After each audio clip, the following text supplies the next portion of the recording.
Hello everyone, I am here to help you today. I know you use this video to fall asleep, so before that, like the video and subscribe to the channel. Also, where are you from and what time are you watching? Now get comfortable and relax.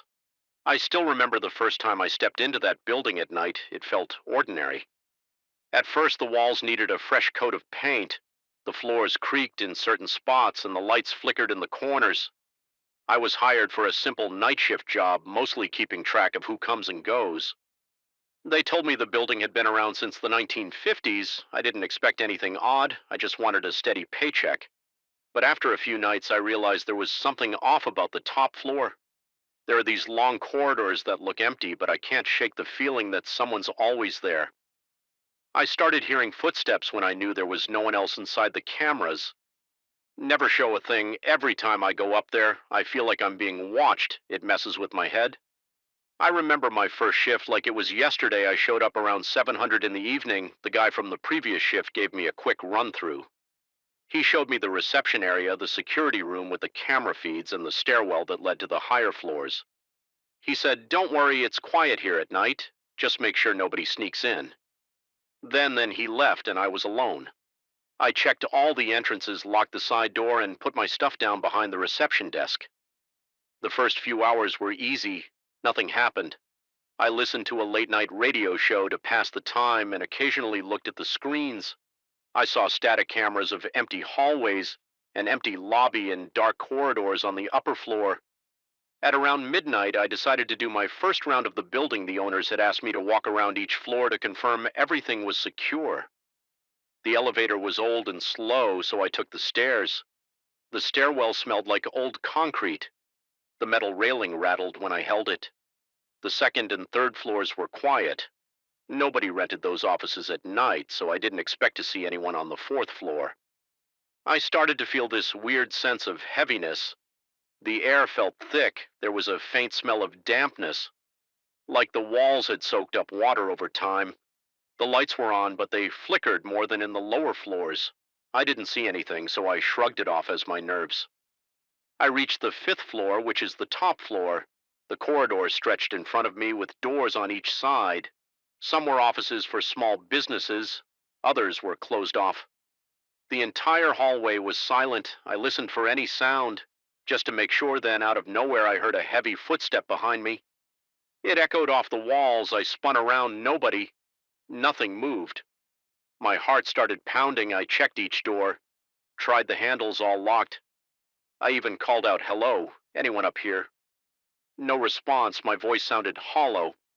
It was just me and that stale air. I stood still. For a moment, trying to calm down, but something felt wrong. I heard no more footsteps, so I headed back to the staircase and returned to the lobby.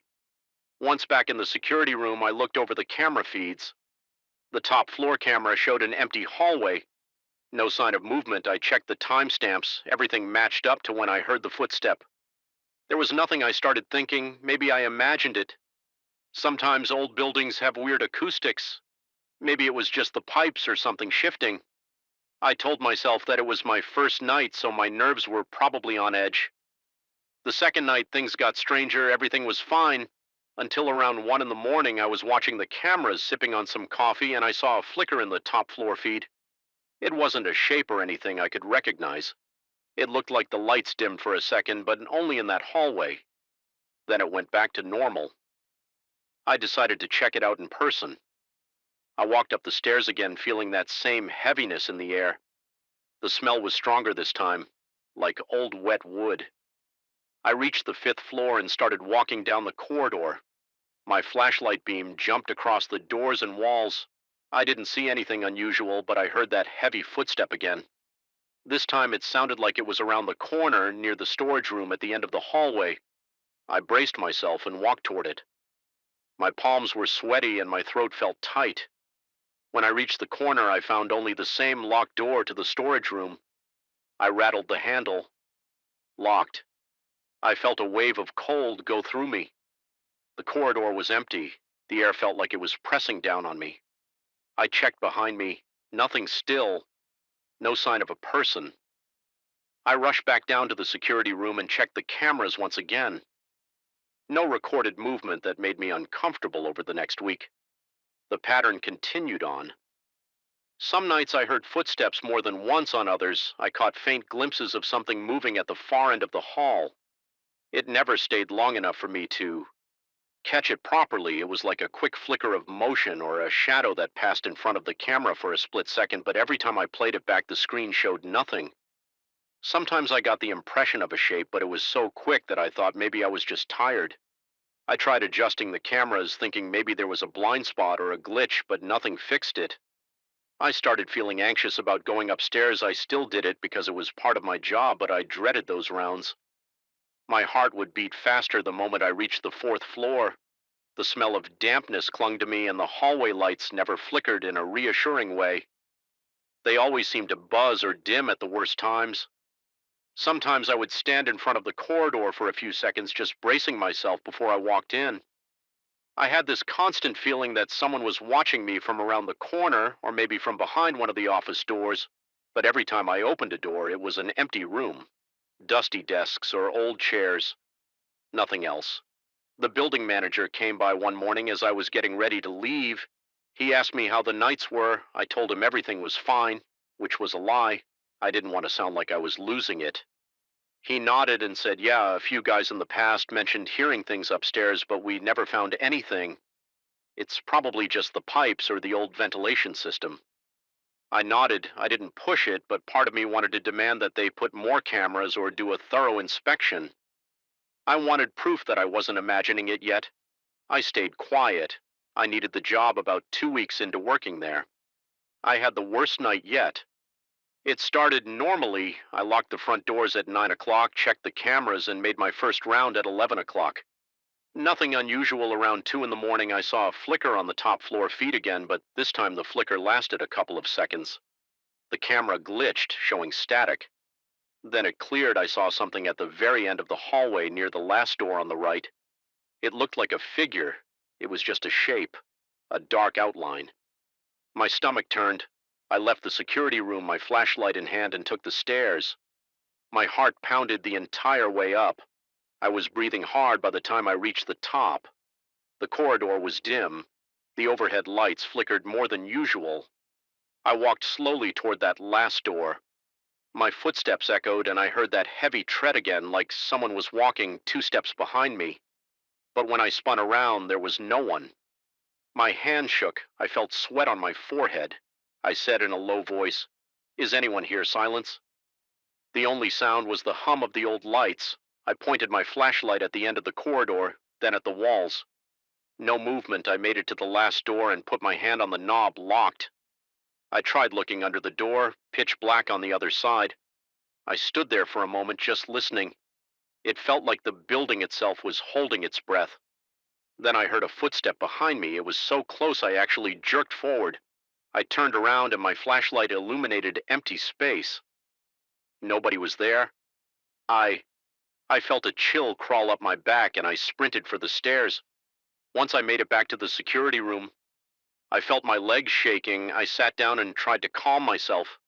I stared at the camera feed. The top floor looked perfectly still. No flickers, no figures, no movement. Everything was normal again. My mind raced with questions. I wondered if I was losing it, but I kept thinking about how real those footsteps sounded. They were heavy like boots on a hollow floor. I decided to stay in the security room for the rest of the night. I didn't want to go back upstairs unless I absolutely had to. My routine shifted after that. I still did the mandatory rounds, but I rushed them. I would climb the stairs, check the floors quickly, and then come right back down. I started hating the feeling of the stale air up there. It felt like it was pushing against me. Even the walls looked different. The paint was peeling in spots I hadn't noticed before. The hallway lights seemed dimmer each time I went up. I wondered if it was just my fear magnifying everything. I also noticed that my anxiety carried over into the rest of my life. I lost sleep during the day, worried about going back in at night. My stomach felt knotted all the time, but I kept showing up because I needed the money. One night I decided to try something different. I brought a small voice recorder from home. Thinking maybe I could capture the sound of those footsteps, I placed it in the top floor. Corridor around midnight. I hid it in a corner so it wouldn't be in plain sight. I pressed record and went back down to the security room around 2 in the morning. I saw another brief flicker on the camera feed. I made a note of the time. At the end of my shift around 5, I picked up the recorder and took it home. I played it back that morning for the first hour. There was nothing but silence and the faint hum of the lighting. Then around the 2-hour mark, I heard a clear sound, heavy footsteps. They started and stopped a few times like someone was pacing. Then it went quiet again, but I heard no voices, no doors, nothing else. It gave me chills. At least now I had some proof that something was happening in that corridor, but it also scared me even more. I thought about showing the manager, but I decided against it. I didn't want him to think I was trying to stir up trouble or that I was some paranoid guy with a tape recorder. So I kept it to myself the next few nights. The activity stayed consistent, heavy footsteps, flickers on the camera, that strong sense of being watched. Sometimes I caught a glimpse of a shape at the end of the hallway, but it never stayed long enough for me to see details. It felt like a slow torture. My heart raced every time I opened the stairwell door to head up there. 2 weeks ago, I had an experience that still makes my skin crawl. I was in the security room watching the feeds around 1 in the morning. The top floor camera started to flicker again, but this time it didn't just glitch out. It went dark for several seconds. I tried switching the camera view, but it stayed dark. Then it came back online and I saw the corridor standing at the far end near the last door. There was a person-shaped outline. It was too dark to see any features. It wasn't moving. It just stood there facing the camera. My heart slammed in my chest. I got up ready to go upstairs, but then the figure disappeared and the camera feed returned to normal. I grabbed my flashlight and ran for the stairs. My hands were shaking so bad I almost dropped my key ring. When I reached the 5th floor, the corridor was empty. The lights buzzed overhead. The door at the end of the hall was locked like always. I checked every corner, every small closet, and each office. Nothing. The air smelled stale and damp, the same as every other night. I felt queasy. I left as fast as I could after that. I started talking to the daytime cleaning staff. They don't come in at night, but they know the building well. One of them, a guy in his 50s, told me he never goes up to the 5th floor unless he has to. He said he always felt uneasy there, like it was heavier. Though he didn't use fancy words, he just said it gave him the creeps. He never mentioned seeing anyone. But he did say he sometimes heard odd sounds when he was working late. That made me feel a bit better because it meant I wasn't the only one. But it also confirmed that this wasn't just in my head. I'm still here doing the same job, listening to the same empty corridors at night. Every shift I think about quitting my stomach. CHS, whenever I walk up those stairs, the footsteps haven't stopped, and I still catch that shape from time to time on the camera. It never shows up in the recording, so I have no video proof. Just that audio of the footsteps. When I watch the live feed, sometimes I see something at the edges. It's subtle, like the corner of the screen goes dark for a second, but there's nothing. When I rewind, I can't explain it. I don't know what's going on, and I'm not sure I want to find out. I just know that I feel watched up there. The smell never goes away, and the lights never fully stop flickering each time I unlock the front door and walk inside at the start of my shift. I feel that grip of anxiety. I push through it because I need the paycheck, but part of me is always bracing for something worse. So far, nothing else has happened. No one has been hurt, and I haven't seen any evidence of an intruder. I just know that every time I set foot on that top floor, I feel a presence, and those footsteps keep coming like a reminder that I'm not really alone. I don't tell people the full story because most would laugh or say I'm tired, but it's real to me. I hear the heavy steps, I see flickers on the camera, I smell the damp air. I feel that grip of fear in my chest. It's enough to make me jump at every small noise. I've learned to live with it night after night, and that's all there is to it. I'm still here doing the job, waiting for morning, always wondering what else might happen in those dark corridors. I woke up on my first night in that new apartment with sweat dripping down my neck and my heart pounding against my chest. My bedroom door was slightly ajar, even though I remembered shutting it before I went to bed. The hallway light was off, but I could see a faint glow coming from somewhere near the bathroom. I got up, walked over, and noticed the bathroom door was wide open. I had closed it too. I stood there for a few seconds trying to make sense of it. I checked the apartment's main door to see if it was still locked. No windows were open. Everything was still and quiet, but I felt my skin crawl. I'm a 36-year-old guy recently divorced and trying to start over in a small ground floor apartment in a quiet residential neighborhood. The place seemed fine at first. It's an older building with thick walls and narrow hallways.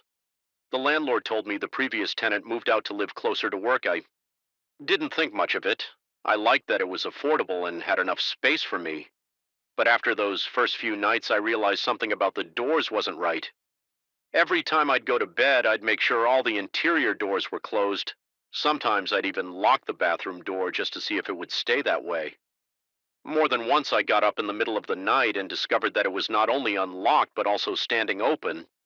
I started to think it might be the wind. I checked the windows, I checked the frames. I noticed there was no draft. The seals were intact, the doors didn't move when I tried forcing air through the rooms. Yet at night they kept shifting on their hinges in the mornings. I'd wake up and see the doors open, and sometimes I'd find little items I had placed to block. Them were pushed aside. One time I set a small cardboard box in front of the bathroom door before going to bed. The next morning the box had been slid about a foot to the side. There was no damage to the box, and it looked like something or someone had deliberately placed it out of the way. Another time I put a paperback book against the hinge side of the door. When I got up, the book was on the sink in the bathroom. I had no explanation for that. My front door was still locked, and there was no sign of forced entry. It rattled me. I decided to start writing down the times. I heard noises. I bought a small notebook and kept it on my bedside table at night. If I heard a strange sound, I jot down the time as best I could. Most of the noises happened between 2 a.m. and 4 a.m. They weren't loud crashes or bangs. They were subtle. Sometimes it was a small creak, other times a low scrape like a door brushing against the floor. Occasionally I'd hear a faint click like a latch moving. I'd sit up, turn on my lamp, and feel my pulse racing. My throat would get tight, and I'd have this urge to check every corner of the place each time I found nothing except the same odd detail. One or more doors were open when they shouldn't have been. I started losing sleep. My job performance took a hit because I'd show up exhausted. I'd drink coffee until my stomach burned. I tried telling a coworker about it, but as soon as I mentioned doors opening by themselves, she gave me that polite nod. People give when they think you're exaggerating or losing your mind. She suggested maybe the building was settling old structures, do weird things. She said maybe the frames are shifting. I considered that, but the speed and consistency with which these doors opened made no sense, and nothing else was out of place in the apartment. A week later, I decided to try some basic security measures. I put small pieces of tape on the doors to see if they moved. When I wasn't watching, I placed strips of tape at the top edge so if the door opened, the tape would tear. Sure enough, every single piece of tape was either peeled off or torn. The next morning, I never found the tape on the door or on the floor. It just disappeared. I felt a mix of anger and fear. Someone was tampering with my stuff. Someone was inside my apartment while I slept, moving around, messing with my doors to calm myself. I checked the windows and the main door. Again, the lock seemed fine.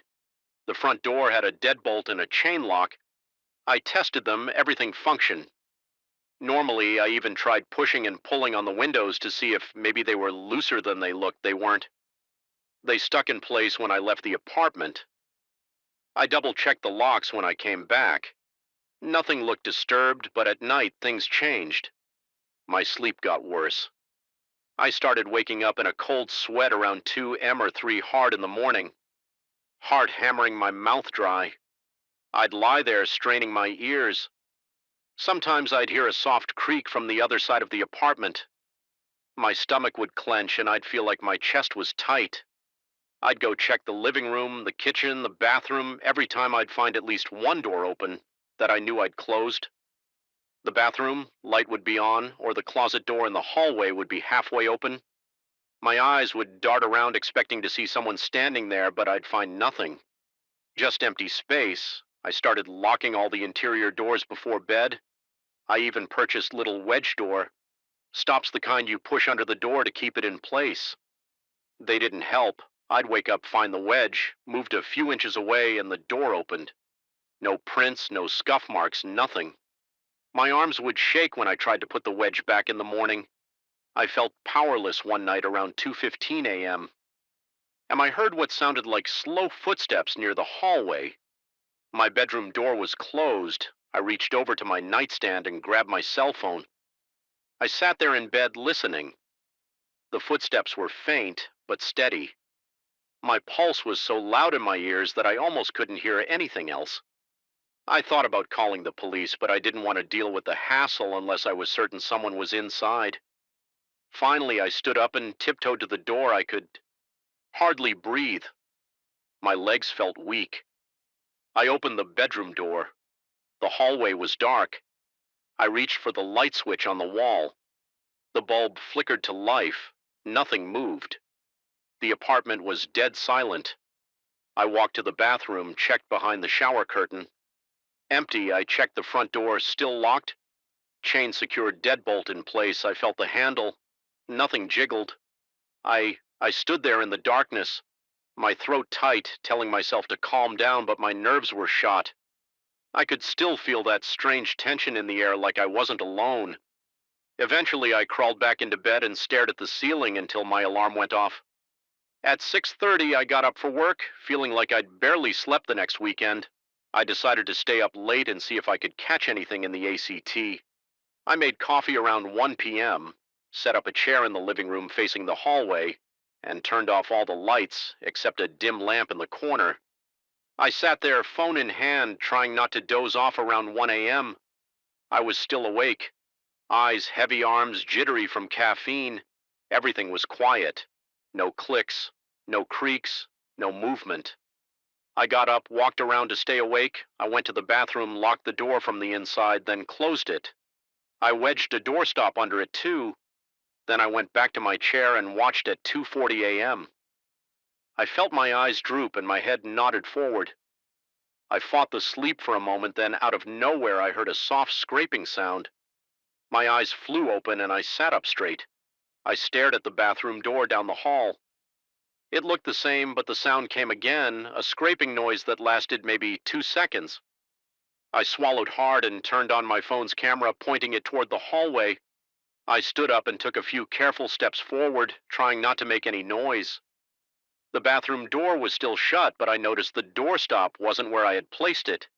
It was lying on its side about a foot away from the frame. I moved closer and reached out to the knob. It was locked just like I had left it. My heart was pounding so hard it made my chest ache. I thought maybe someone was inside. I put my ear to the door and listened. I couldn't hear anything. After a few seconds, I slid the lock open and turned the knob.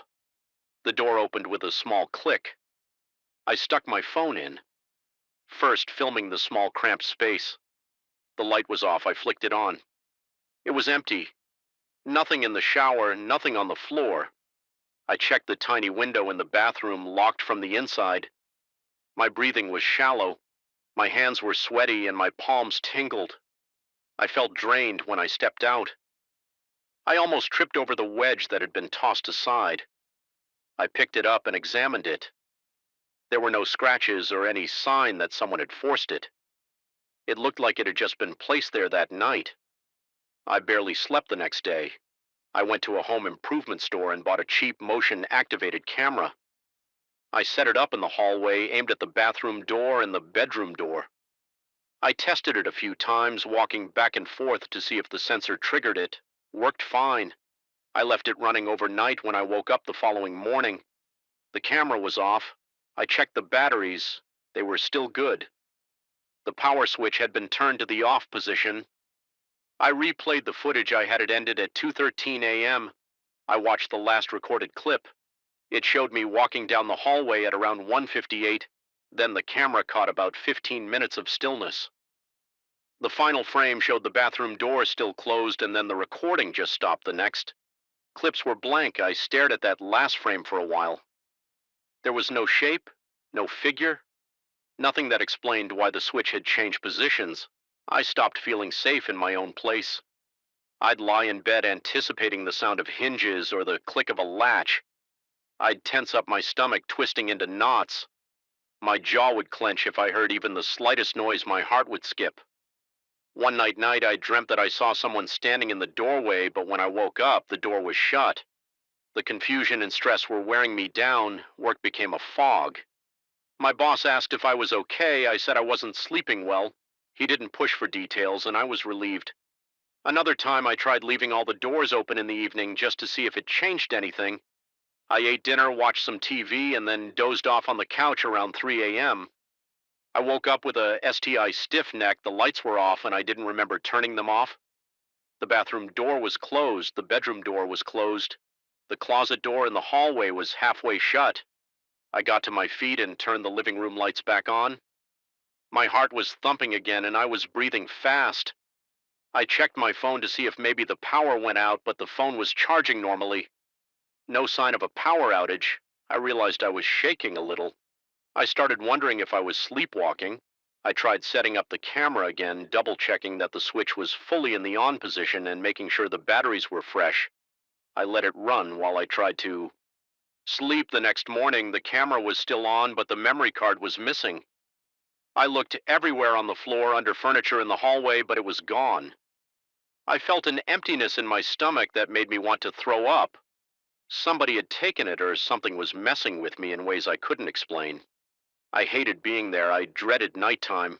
I dreaded the creak of a door. A few days later, I decided I had to leave.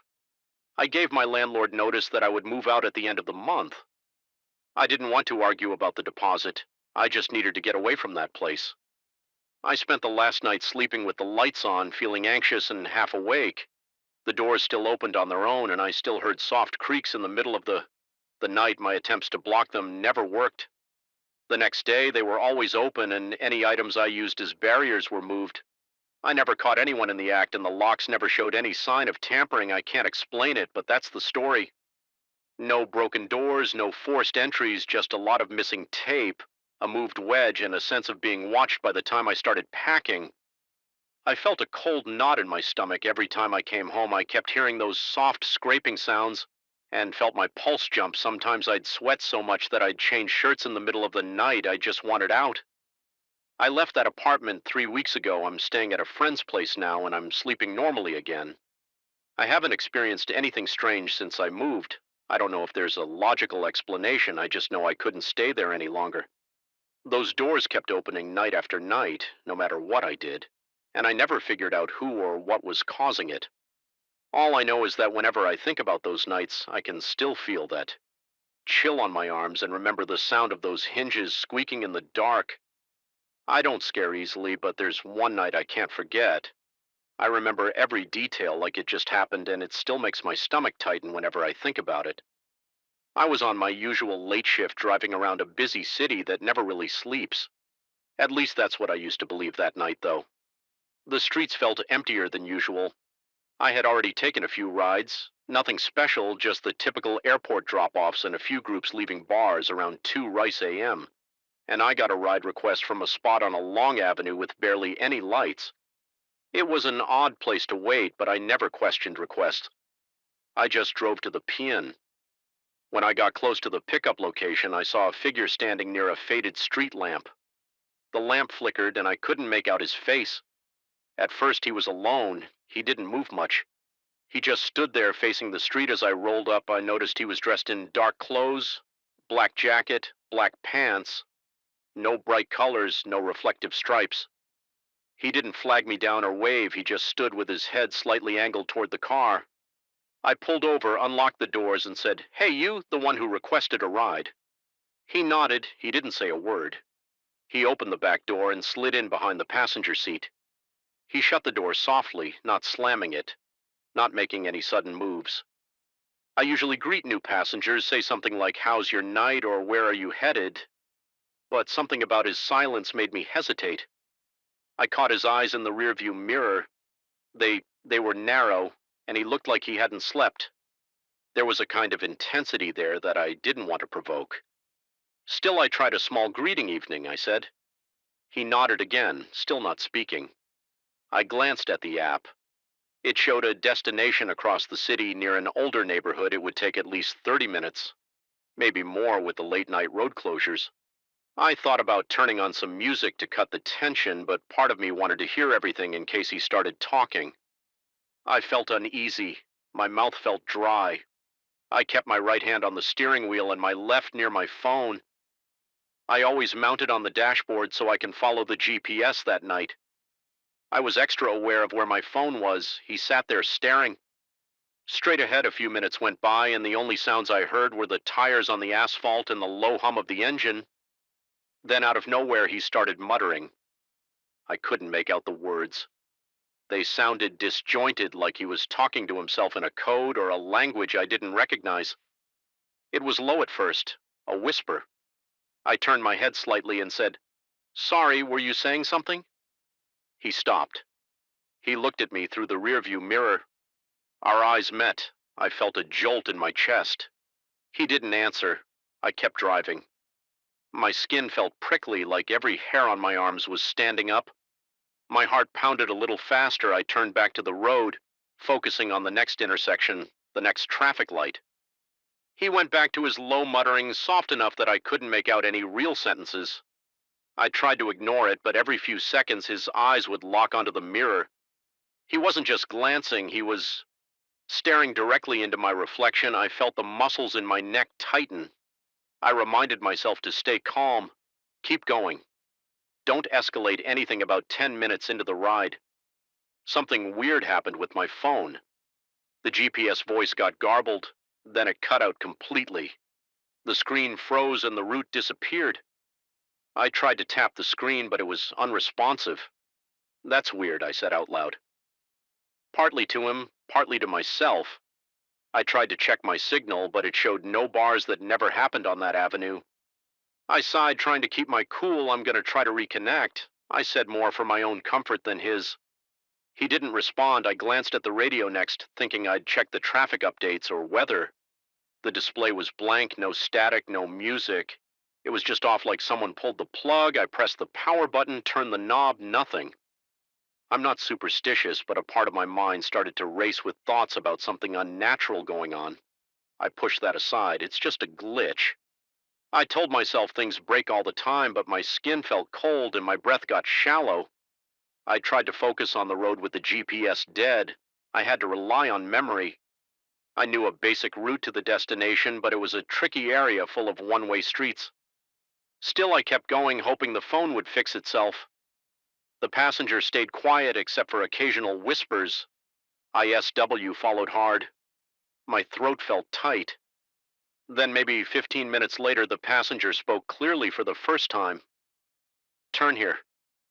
He said it wasn't a request. It sounded like an order. His voice was raspy, like he had a sore throat.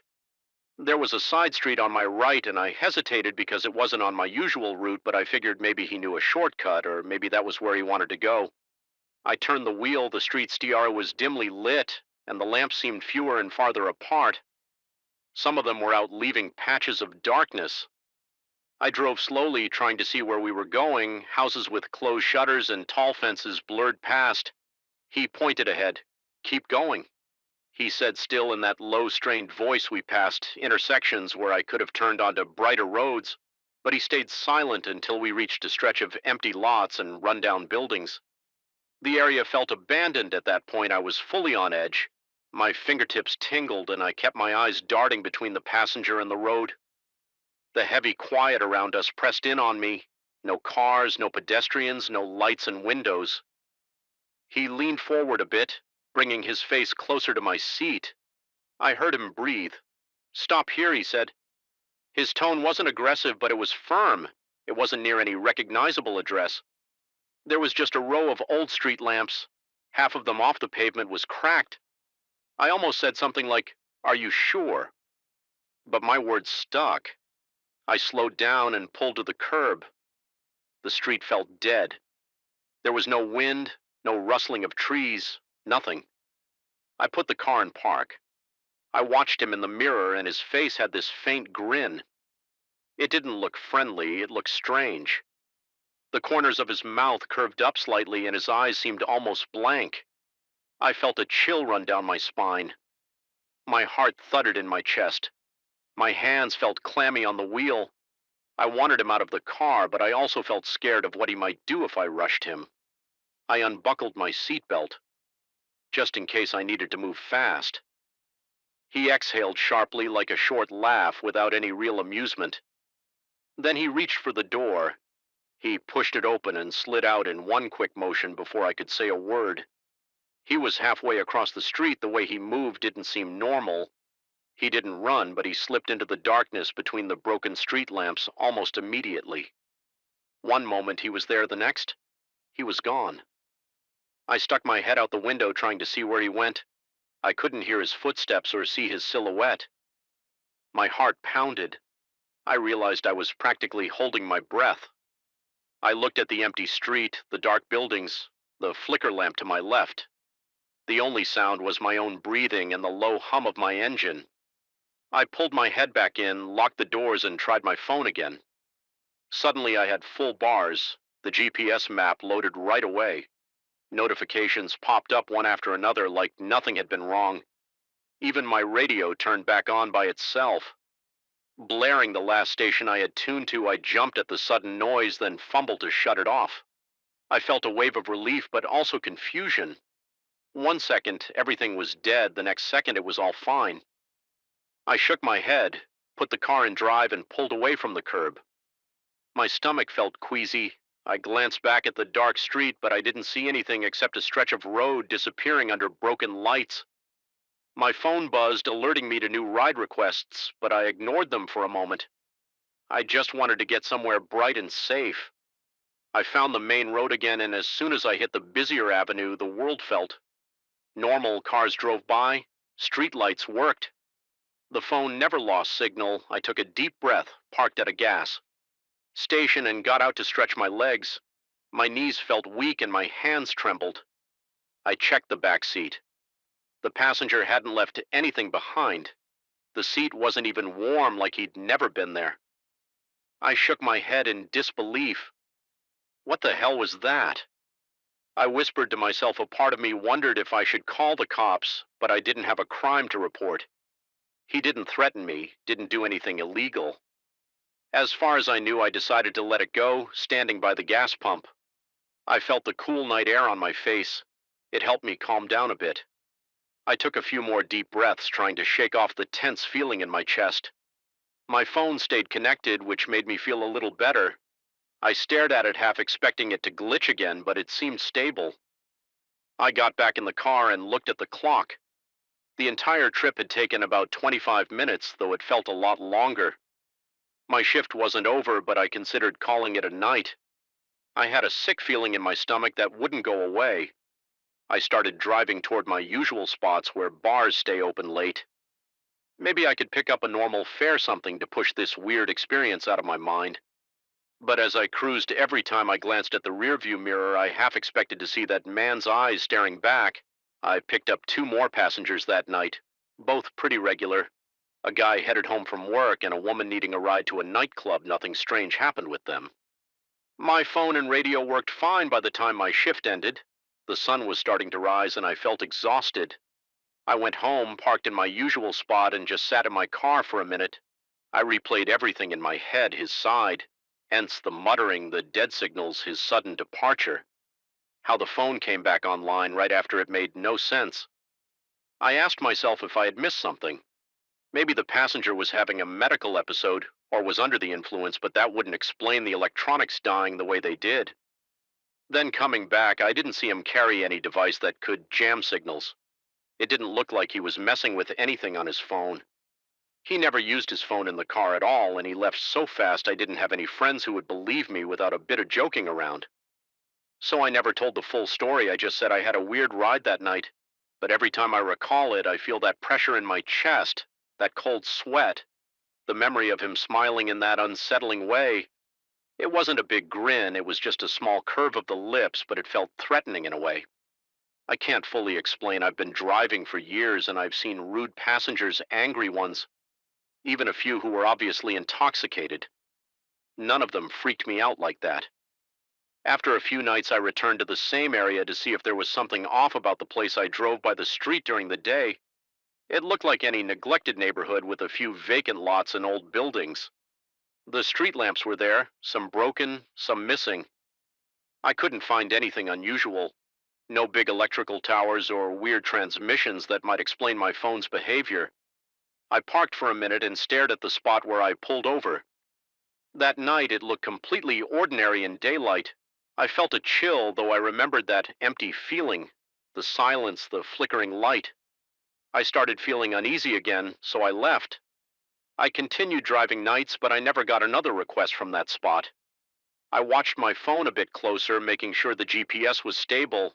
Everything worked normally. The memory never left, though. Every time I pick up someone who sits quietly or stares too long, my pulse quickens. I remember that passenger's face in my mirror. I remember the tension in my gut when the roads are empty and the radio is low. I almost expect it all to happen again. I have a routine now. I keep my car in good condition, check the electrical systems, make sure my phone has the latest updates. I also watch my passengers more carefully if someone gets in and acts too strange. I might ask them a few questions right away. I try to keep my distance if they make me uneasy still. Nothing has been as unsettling as that one ride. I'll never know what caused the signal to vanish or why everything returned to normal. The second he left, I sometimes think about the possibility of him waiting out there looking for another ride. Maybe he does that to drivers messing with their heads. I don't know. All I know is that I felt real fear that night, the kind that makes your heart pee and your skin crawl. I didn't see any weapons, no direct threat, but it was enough to leave me shaky and confused. Some nights I push the memory aside and do my job without any issues.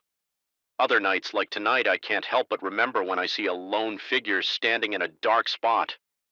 My thoughts jump back to him. I wonder if I should accept the request or just drive on. Usually I accept. But part of me is always ready for something strange to happen again. The city can be unpredictable late at night, and I've seen more than my share of odd characters, but that passenger was different. I still can't explain why, and I guess I never will, so that's what happened. No children were involved, no one died, but it shook me. I still drive, but I keep my senses on high alert. Late nights on the road can get eerie, and I've learned to trust my gut. I can't forget the way he stared at me in the mirror or the way the radio and phone died. Then came back the second he stepped out. It felt like I was stuck in a bad dream until he vanished into the shadows. And once he did, it was like none of it had ever happened. That's the story I can't get out of my head even telling it. Now I feel a little on edge, like someone's behind me watching, but there's no one here. It's just me recalling that weird night. I have no explanation for it. I have no evidence. All I know is how it felt. I guess that's all I can really say. It happened, and it hasn't happened since, but sometimes on a lonely street at 2 in the morning. I wonder if it could happen again, and if it does, I'm not sure what I'll do. I'll probably just keep driving and hope I make it through the night. I didn't think anything could shake me out there. I've camped in that mountainous region more times than I can count, and it's always felt like my territory. Then I went on a Tuesday expecting my usual peace, and by Thursday night I realized I'd misjudged everything I got. To the trailhead around noon on Tuesday, the parking lot was empty.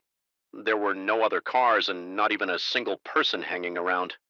I felt a little thrilled at the idea of having the place to myself. I like that solitude. It's a break from the constant noise of my job in the city. I loaded up my pack with a tent, my cooking gear, some food, and a few changes of clothes. The air felt crisp and the sky was clear. I started the hike. The path was a little rough in places, but I'd been there enough times to know every stretch. I noticed how quiet it was. I couldn't hear voices or music or anything that usually comes with other campers. Just my footsteps and the distant sounds of birds.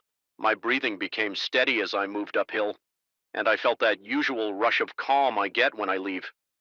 Civilization behind my plan was to reach a clearing about 3 miles in where there's a small plateau with flat ground for the tent.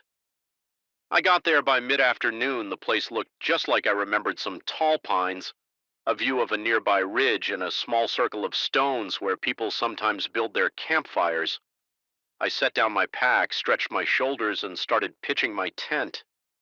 No complicated steps. I spread out the ground sheet, slid the poles into place, and staked everything down. I pulled out a small folding chair from my pack, set it next to where I planned to make a fire, and just sat there for a few minutes, letting my muscles relax. When evening came, I made a simple dinner. I had a small propane stove, so I heated water for some dehydrated meal. It tasted bland, but it filled me up. The night air got cold fast, so I lit a campfire in that ring of stones. I didn't have much wood, only a few broken branches I'd gathered, but it was enough for a small fire. I stared at the flames, feeling the temperature drop, and eventually decided to turn in early. That first night went by without any problems. I slept solid. Didn't wake up once the second day was Wednesday, and I wanted to check out a nearby stream. I followed a narrow path through the trees, heading downhill until I heard the running water. When I got there, I filled my water bottle and washed my face. It felt icy, which woke me up more than I expected. I stood there for a while, scanning the area. No sign of any other humans, not a single footprint in the mud.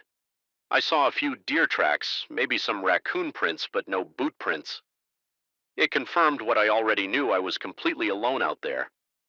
I went back to camp, ate a little snack of jerky and dried fruit, then decided to gather more firewood for the coming night. I walked around picking up branches, breaking them into smaller pieces, making sure they were dry enough. The sun was still high, so I wasn't rushed. I probably spent an hour walking around with an armful of wood. Then I piled it near the fire ring. Everything felt normal. I never got any strange vibe during the day. Not even when the wind picked up that second evening. I cooked a bigger meal. I had some instant noodles and tossed in a few bits of dehydrated vegetables. Nothing gourmet, but warm and filling. I watched the sun sink behind the ridge, turning the sky orange. I leaned back, listened to the wind in the trees, and felt grateful for the quiet. I remember that moment well because it was the last time I felt relaxed on that trip. I let the fire burn down to embers and crawled into my tent around 10.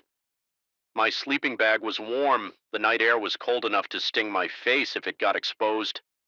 I drifted off, not expecting anything to bother me. Sometime after midnight, maybe around 2 in the morning, I woke up. My eyes shot open because I heard something. Outside, it was a rustling sound like leaves being disturbed. At first, I told myself it was probably an animal. It's normal to have critters sniffing around a campsite. I stayed quiet, just listening. Then I picked up this other sound, something that reminded me of breathing. It wasn't loud, it was more like a faint huffing or panting. It had a rhythm to it, like it was alive. I started feeling my heart pounding. My mouth went dry. I realized I was gripping the edge of my sleeping bag. I didn't want to move too fast or make noise. I reached for my flashlight, which was right next to my pillow. I flicked it on, but I didn't unzip my tent yet. I just aimed the light at the tent wall. There was no shape visible from inside, no shadow or silhouette. I couldn't tell if something was just behind the tent or farther away. My mind was racing. I thought about what animals could be out there. Deer, they usually move quietly, and I don't think I'd hear them panting like that bear. It's possible, but I couldn't hear any heave steps or any typical bear sounds. I've encountered bears before, and they tend to grunt or sniff in a more distinct way. This sounded different, almost like someone breathing with their mouth open after a few minutes. Everything went silent again. I felt a slight breeze, but the breathing noise stopped. My muscles were tense. I wanted to check outside, but I felt a spike of fear. Eventually, I mustered the courage to unzip the tent a few inches. I stuck my flashlight out and swept the beam around the forest. Looked still, the pine needles and leaves on the ground barely moved. I pushed the zipper all the way, just enough to peek my head out. My breath came out in shallow bursts because I was so on edge. Nothing, absolutely nothing. I shone the light on the ground, hoping to see tracks or some sign of an animal.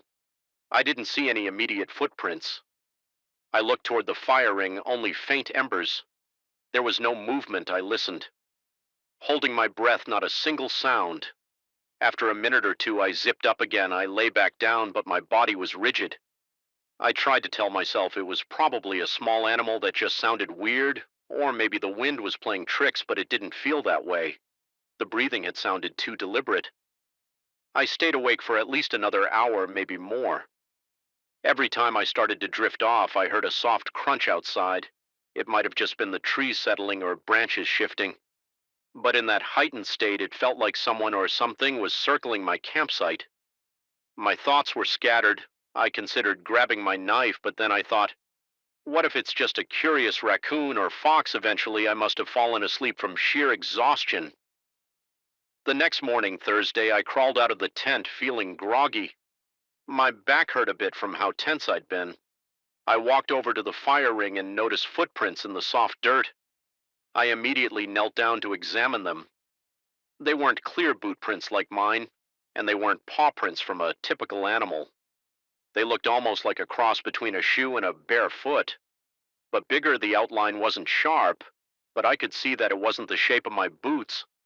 I felt a nervous flutter in my stomach. I checked around the clearing for more prints. I found a couple near some trees a few yards away. Then they disappeared on the harder ground.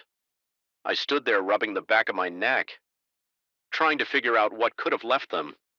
It didn't look like some typical hiking boot.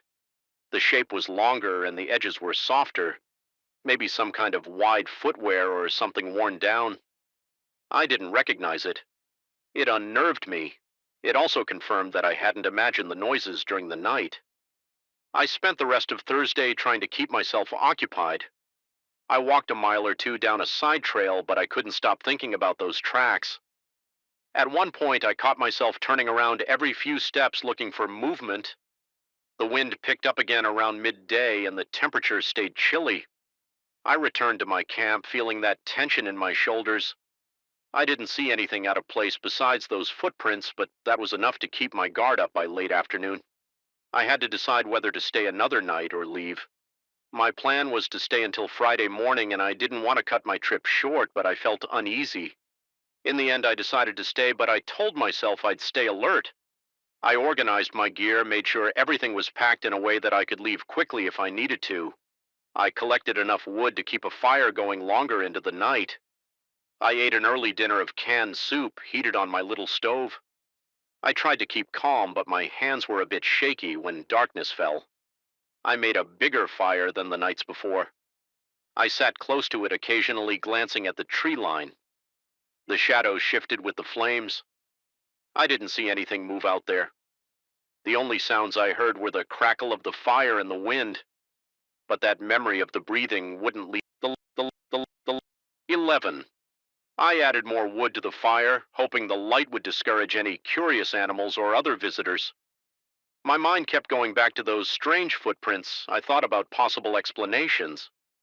Maybe someone was out here in old boots, or maybe a hunter had some unusual gear, but I hadn't seen a single person for days, and there were no cars parked anywhere near. Maybe someone came in from the other side of the mountain, but that seemed unlikely. Eventually, I got tired enough to crawl into my tent. This time I kept my flashlight in my hand and my knife was within arm's reach. I left the tent flap partially unzipped so I could see outside if needed. The glow from the fire illuminated a small patch of ground near my tent. I tried to convince myself that if anything or anyone walked close, I'd see them. I must have dozed off because the next thing I knew, I was jerking awake, feeling my heart hammer in my chest. It must have been around 2 o'clock in the morning again. The fire had died down to a weak glow and the clearing was mostly dark. My eyes struggled to adjust. I heard that same faint rustle. It sounded like leaves or needles being pushed around, then came the breathing. It was slow and it seemed closer than the night before. I held my breath, straining to listen. My thoughts were scattered and I felt my palms sweating. I realized I was clutching my flashlight with such force my hand started to hurt.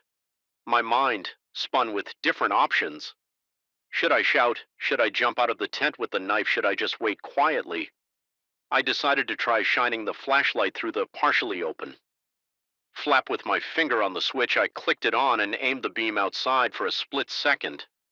I thought I caught movement at the edge of the light, but by the time the flashlight was pointed there, nothing was visible. The breathing noise stopped. The rustling stopped. I swallowed hard, blinked to clear my eyes, and looked around. The ground looked empty. The tree line was pitch black. I didn't see any shape or outline of a person or animal. My heart wouldn't slow down. I stayed there, scanning the darkness, waiting for another sound or movement. 5 minutes passed, maybe 10, and nothing else happened. Eventually, I told myself to lie back down. I didn't sleep the rest of the night. Every few minutes, I jolt up, shining the flashlight around, seeing nothing but the empty clearing. As soon as the faintest light of dawn appeared, I started packing. I didn't bother with breakfast. I stuffed my sleeping bag into my pack, took down the tent, and made sure I left no trash. My hands were stiff from the cold, and from tension, I looked around the campsite before leaving. The fire was out, the clearing was silent, and I saw no fresh prints that morning, but I felt that unsettling weight in my gut. I hiked out quickly. My mind kept replaying the nights I scanned the trees on either side of the trail, half expecting to see something or someone watching me. I never spotted anything out of the ordinary, though every sound I heard put me on edge. By the time I got back to the car, my body was sore from lack of proper sleep. Once I reached the car, I dumped my pack in the trunk and slammed it shut. I climbed into the driver's seat, locked the doors, and just sat there for a minute. My hands were shaking on the steering wheel, and I couldn't decide if I felt relief or lingering fear. I started the engine and pulled out of that empty parking lot, trying to calm my breathing. I didn't talk to anyone about it for a while. I just knew I wasn't in the right headspace to share the details. All I could do was replay the sound of those breaths and picture those strange footprints by my fire ring. I've gone camping since then, but I haven't gone back to that particular spot. Part of me wants to know what I heard, what left those prints. Another part of me wants to forget it altogether. That night taught me that sometimes even in the places you think you know best, you can discover something you're not prepared to face.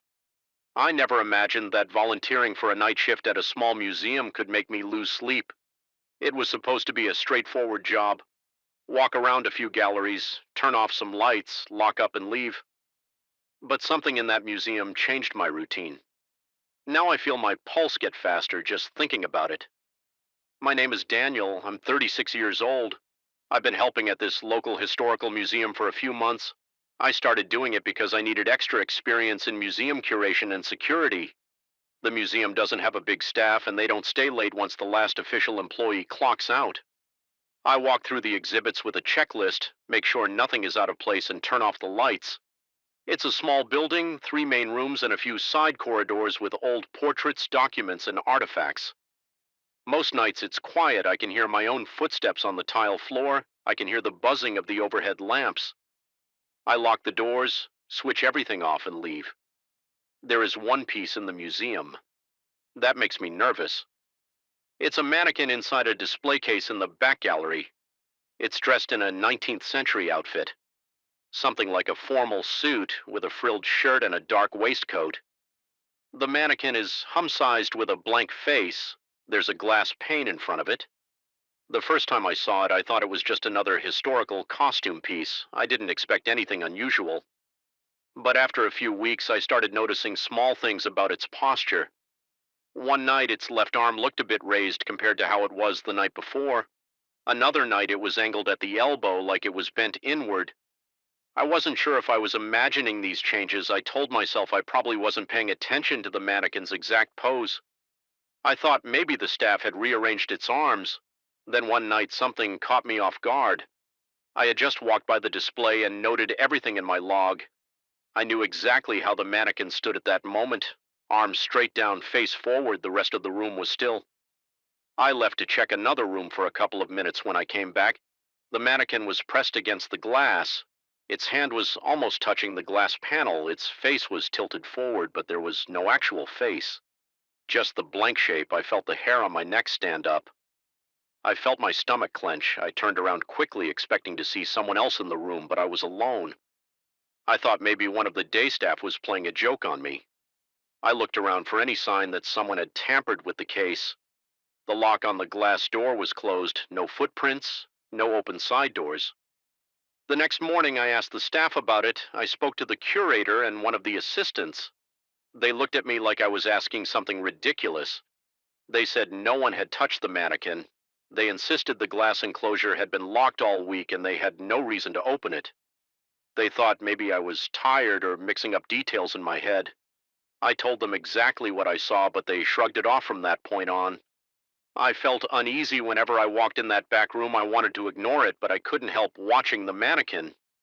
Each time I passed by, I tried to be rational.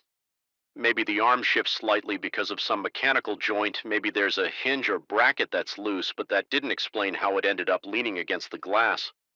I checked the mount at the base of the mannequin.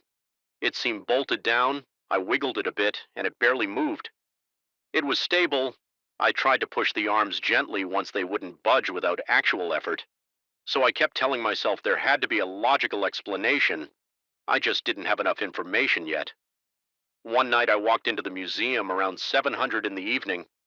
The place had closed an hour earlier, so I used my key to get in through the side entrance. The curator and the other staff had left. I locked the door behind me and started my routine. I walked through the main gallery looking at the old paintings and checking the lights. I wrote down a few notes in my log about a flickering bulb near the portrait section. Then I went to the second room where they keep old photographs and letters. I made sure everything looked secure. I moved on to the back room where the mannequin was displayed. The lights in that room are always dim. They use low wattage bulbs to preserve some fragile fabrics. In the other displays, my footsteps echoed. I felt an odd pressure in my chest, like a slight panic creeping up. I reached the mannequin's case. It stood the same way as the previous night arms at its sides. The old-fashioned waistcoat buttoned the ruffled collar around its neck. I shined my flashlight on the glass.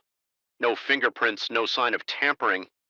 Everything looked normal, yet I couldn't shake this feeling that it was looking back at me. The mannequin's face is featureless, just a pale shape, but I felt singled out by it. I let out a breath and forced myself to move on. I walked to another corner of the room and checked a small glass case of coins. The quiet was intense. I could hear the hum of the air condition ear. I could hear my own breathing. Then I heard a soft tapping. I turned quickly. I shined my flashlight around. I aimed it at the mannequin. It hadn't moved, but I swore. I heard something tapping the glass. My heart started pounding. I gripped the flashlight with both hands. I stood still and listened. Nothing else happened. I walked closer and stared at the mannequin. Its arms were in the same position. The glass was clear. See, I saw my own reflection in it. I felt a tightness in my throat. I tried to calm down. I checked the vents in case the air was blowing something against the glass, but nothing was near that display. There were no items that could tap the glass. I told myself I might have imagined it. I walked out into the hallway and started heading back toward the main entrance. I carried a ring of keys in my left hand. I held them tight and heard the metal clanking a bit. My legs felt slightly shaky. I decided to do one. More passed through the other exhibits. Before turning off all the lights, I spent another 20 minutes walking around noting everything. I felt a strange urge to check on the mannequin again, but I didn't want to linger. I ended up returning to the back room anyway. I felt pulled to that spot just to be sure everything was fine. When I walked back in, my stomach tightened again. The mannequin was still behind the glass, but now its right arm was raised. The hand was level with its waist. That was not how it looked. Before I walked right up to the glass and I actually touched it with my fingertips. I saw no gap, no damage.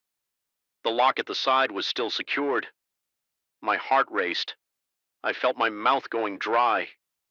I tried to reason with myself. Maybe I just forgot the exact position. Maybe the staff changed it earlier. But I had asked them about that already. They said they never touched it. I stood there for a minute just staring. The silence felt heavier. I felt my heartbeat in my ears. I lifted my flashlight and aimed it directly at the mannequin's face. I wanted to see if it had any detail, but it was just smooth. Then I heard a faint scraping noise. I jumped back. I felt my shoulders tense up. I stepped around the side of the display looking for some cause. I saw nothing that could make that sound, but the scraping came again, softer. This time it sounded like something shifting against fabric or glass. I looked at the base of the mannequin. It hadn't moved from its spot as far as I could tell, but I couldn't be sure. I backed away slowly, still watching it. I felt my chest tighten and I realized I was holding my breath. I forced myself to exhale. I turned and walked out of the room, but I kept looking over my shoulder. My skin felt cold. My forehead was damp with sweat. I flicked off the light in the corridor and hurried toward the exit. I set the alarm, locked the door, and went to my car the whole time. I kept feeling that something was right behind me. I glanced back at the entrance before I got in the car. I saw only the dark outlines of the exhibits inside for the next few days. I tried to shake the feeling that I wasn't alone there. At night, I would do my rounds in a rushed manner, walking quick lie through the corridors. I caught myself looking over my shoulder all the time. I started hating that final walk past the mannequins display one evening. About a week later, I decided to set up my phone to record while I did my checks in the other rooms. I placed it on a tripod facing the case. I hit record and left for about 15 minutes. When I came back, the phone was on the floor. It hadn't cracked, but it was turned off. I always keep it charged, so I knew the battery wasn't dead. The tripod was lying on its side. I picked it up and looked at the mannequin. Its arms were both at its sides. The phone video file had only 3 minutes of footage, and the rest was black. It cut off abruptly. I didn't tell anyone at the museum about this. I figured they would think I was messing around or trying to scare people. I started taking shorter shifts. I made excuses to leave earlier. I claimed I had early morning obligations, so I couldn't stay too long at night.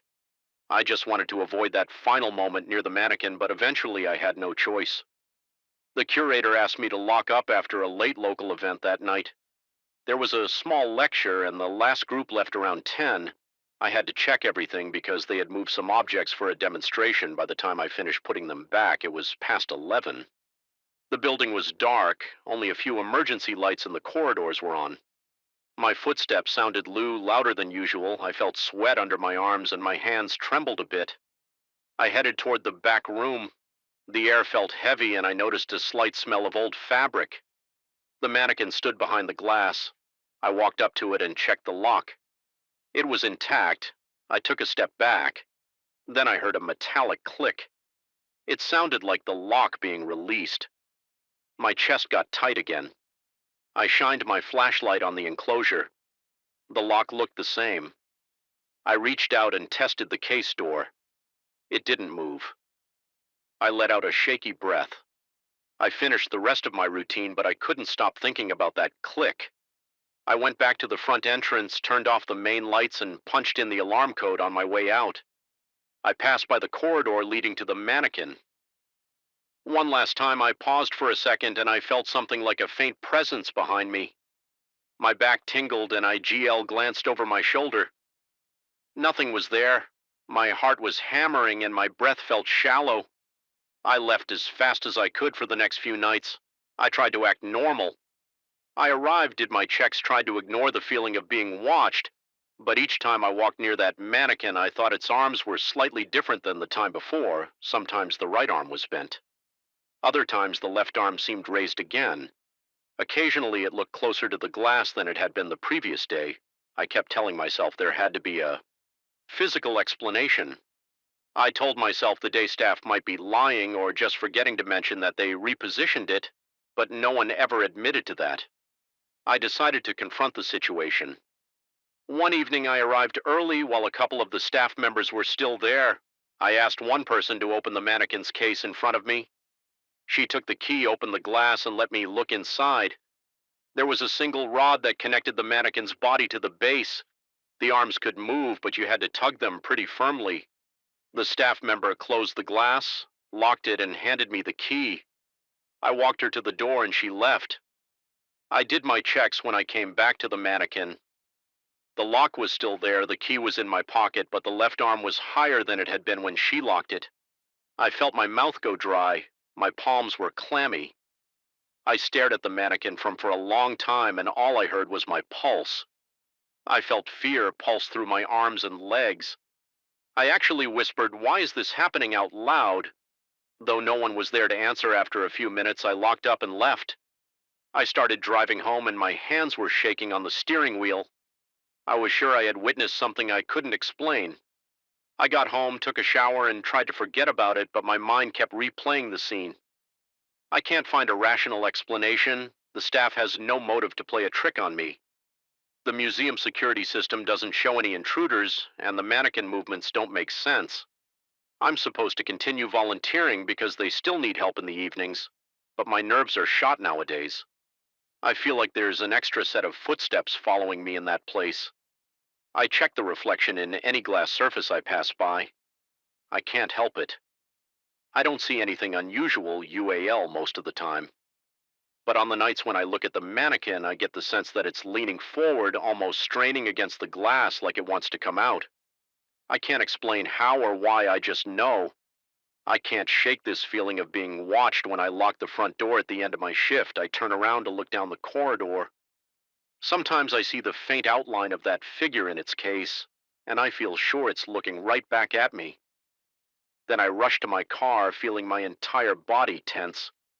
I start the engine, my heart still pounding, and I drive off, wondering if I'll ever figure out what's really going on. I cut the engine in front of the first abandoned house. I saw the silence struck me right away. I heard no wind, no rustling leaves, no distant voices. It felt wrong. I checked my phone and saw 0 bars, which annoyed me, but I was there for pictures, so I grabbed my camera, locked the car, and stepped onto the dirt road. I'm a guy who likes quiet spots, but this felt different. The road looked cracked and uneven, with weeds pushing up through the gaps. Most of the buildings had chipped paint, a few had roofs that sagged. I saw some broken windows. I only noticed 2 houses that still had curtains in the windows. The rest looked empty. I walked over to a structure that used to be a store. The wooden sign above the door was faded to the point I could only guess it might have said General Store. At some point, I pulled out my camera and started snapping photos of the boarded up door, the old boards, and the faint lettering. I took a few shots of the windows, focusing on how the glass had cracked in crooked lines. The building felt stuck in time. I stepped onto the porch. The wood creaked under my weight. My gut tensed. I listened for any movement inside, but heard nothing. I exhaled and moved around the porch, trying different angles for my pictures. Then I stepped back onto the road. As soon as my shoes hit the gravel again, I noticed a crunch behind me. It matched my steps. It startled me, so I turned around. No one stood there. I scanned both sides of the street. I saw no dogs, no people, nothing. I told myself. Maybe it was an echo of my footsteps bouncing off the buildings, but that didn't quite add up. Still, I didn't see anything, so I kept walking. I followed a slight bend in the road. The houses stood close together with the narrow gaps between them. I thought about shooting some photos of the alleyways. The walls were covered in peeling paint, and I liked the worn texture, so I turned into one of those gaps. It smelled damp, like mold. The space was narrow enough that my shoulders almost brushed the walls. When I shifted my weight, I crouched to get some low-angle shots of the boards and the debris on the ground. When I stood up, I heard that crunch again. It felt closer, like whoever might have been behind me was right there, but the alley was empty. I stepped out of the alley fast. My heart pounded. My palms felt damp, and I wiped them on my jeans. I paused in the middle of the road, ready to call out. But I stayed quiet. If anyone was messing with me, I didn't want to give them the satisfaction of see me rattled. I continued walking, shooting more photos of the old houses and fences every time I put my camera down. I listened, but only silence. My shoulders twitched, though I couldn't relax. I decided to loop around back to my car. I took a few more pictures on the way. I wanted to capture the empty windows and the weathered planks when I got to my car. I rested against the door for a moment. That's when I realized how stiff my neck felt. I stretched it, rolled my shoulders, and peered over them. Nothing moved. I noticed one house across the street had a broken curtain rod. The curtain hung halfway. It looked like someone had ripped it off, but I didn't see any movement there either. After that, I drove to a small inn about 15 minutes away. I'd made a reservation because I knew I might need a base for a couple of days while I captured more shots in the area. The place looked clean enough. It had a simple front desk, a few chairs in the lobby, and a soda machine by the door. The innkeeper handed me a key and pointed upstairs, saying my room was near the end of the hall. I thanked him and climbed the creaky steps, feeling a chill that had nothing to do with the temperature. My thoughts kept drifting back to that weird crunching sound behind me in the village. That night I couldn't relax even in a soft bed. I tossed and turned, stared at the ceiling, then finally drifted off. But I dreamed I never remember my dreams in vivid detail, but this one stayed with me. I was back in that empty village walking along the cracked road. I heard footsteps behind me. I sped up. The crunching got louder. I turned around and saw a shadow. It had no face. It didn't have much of a shape either, but it felt like it was watching me. The dream ended when I tried to run but couldn't move. I woke up with my heart racing.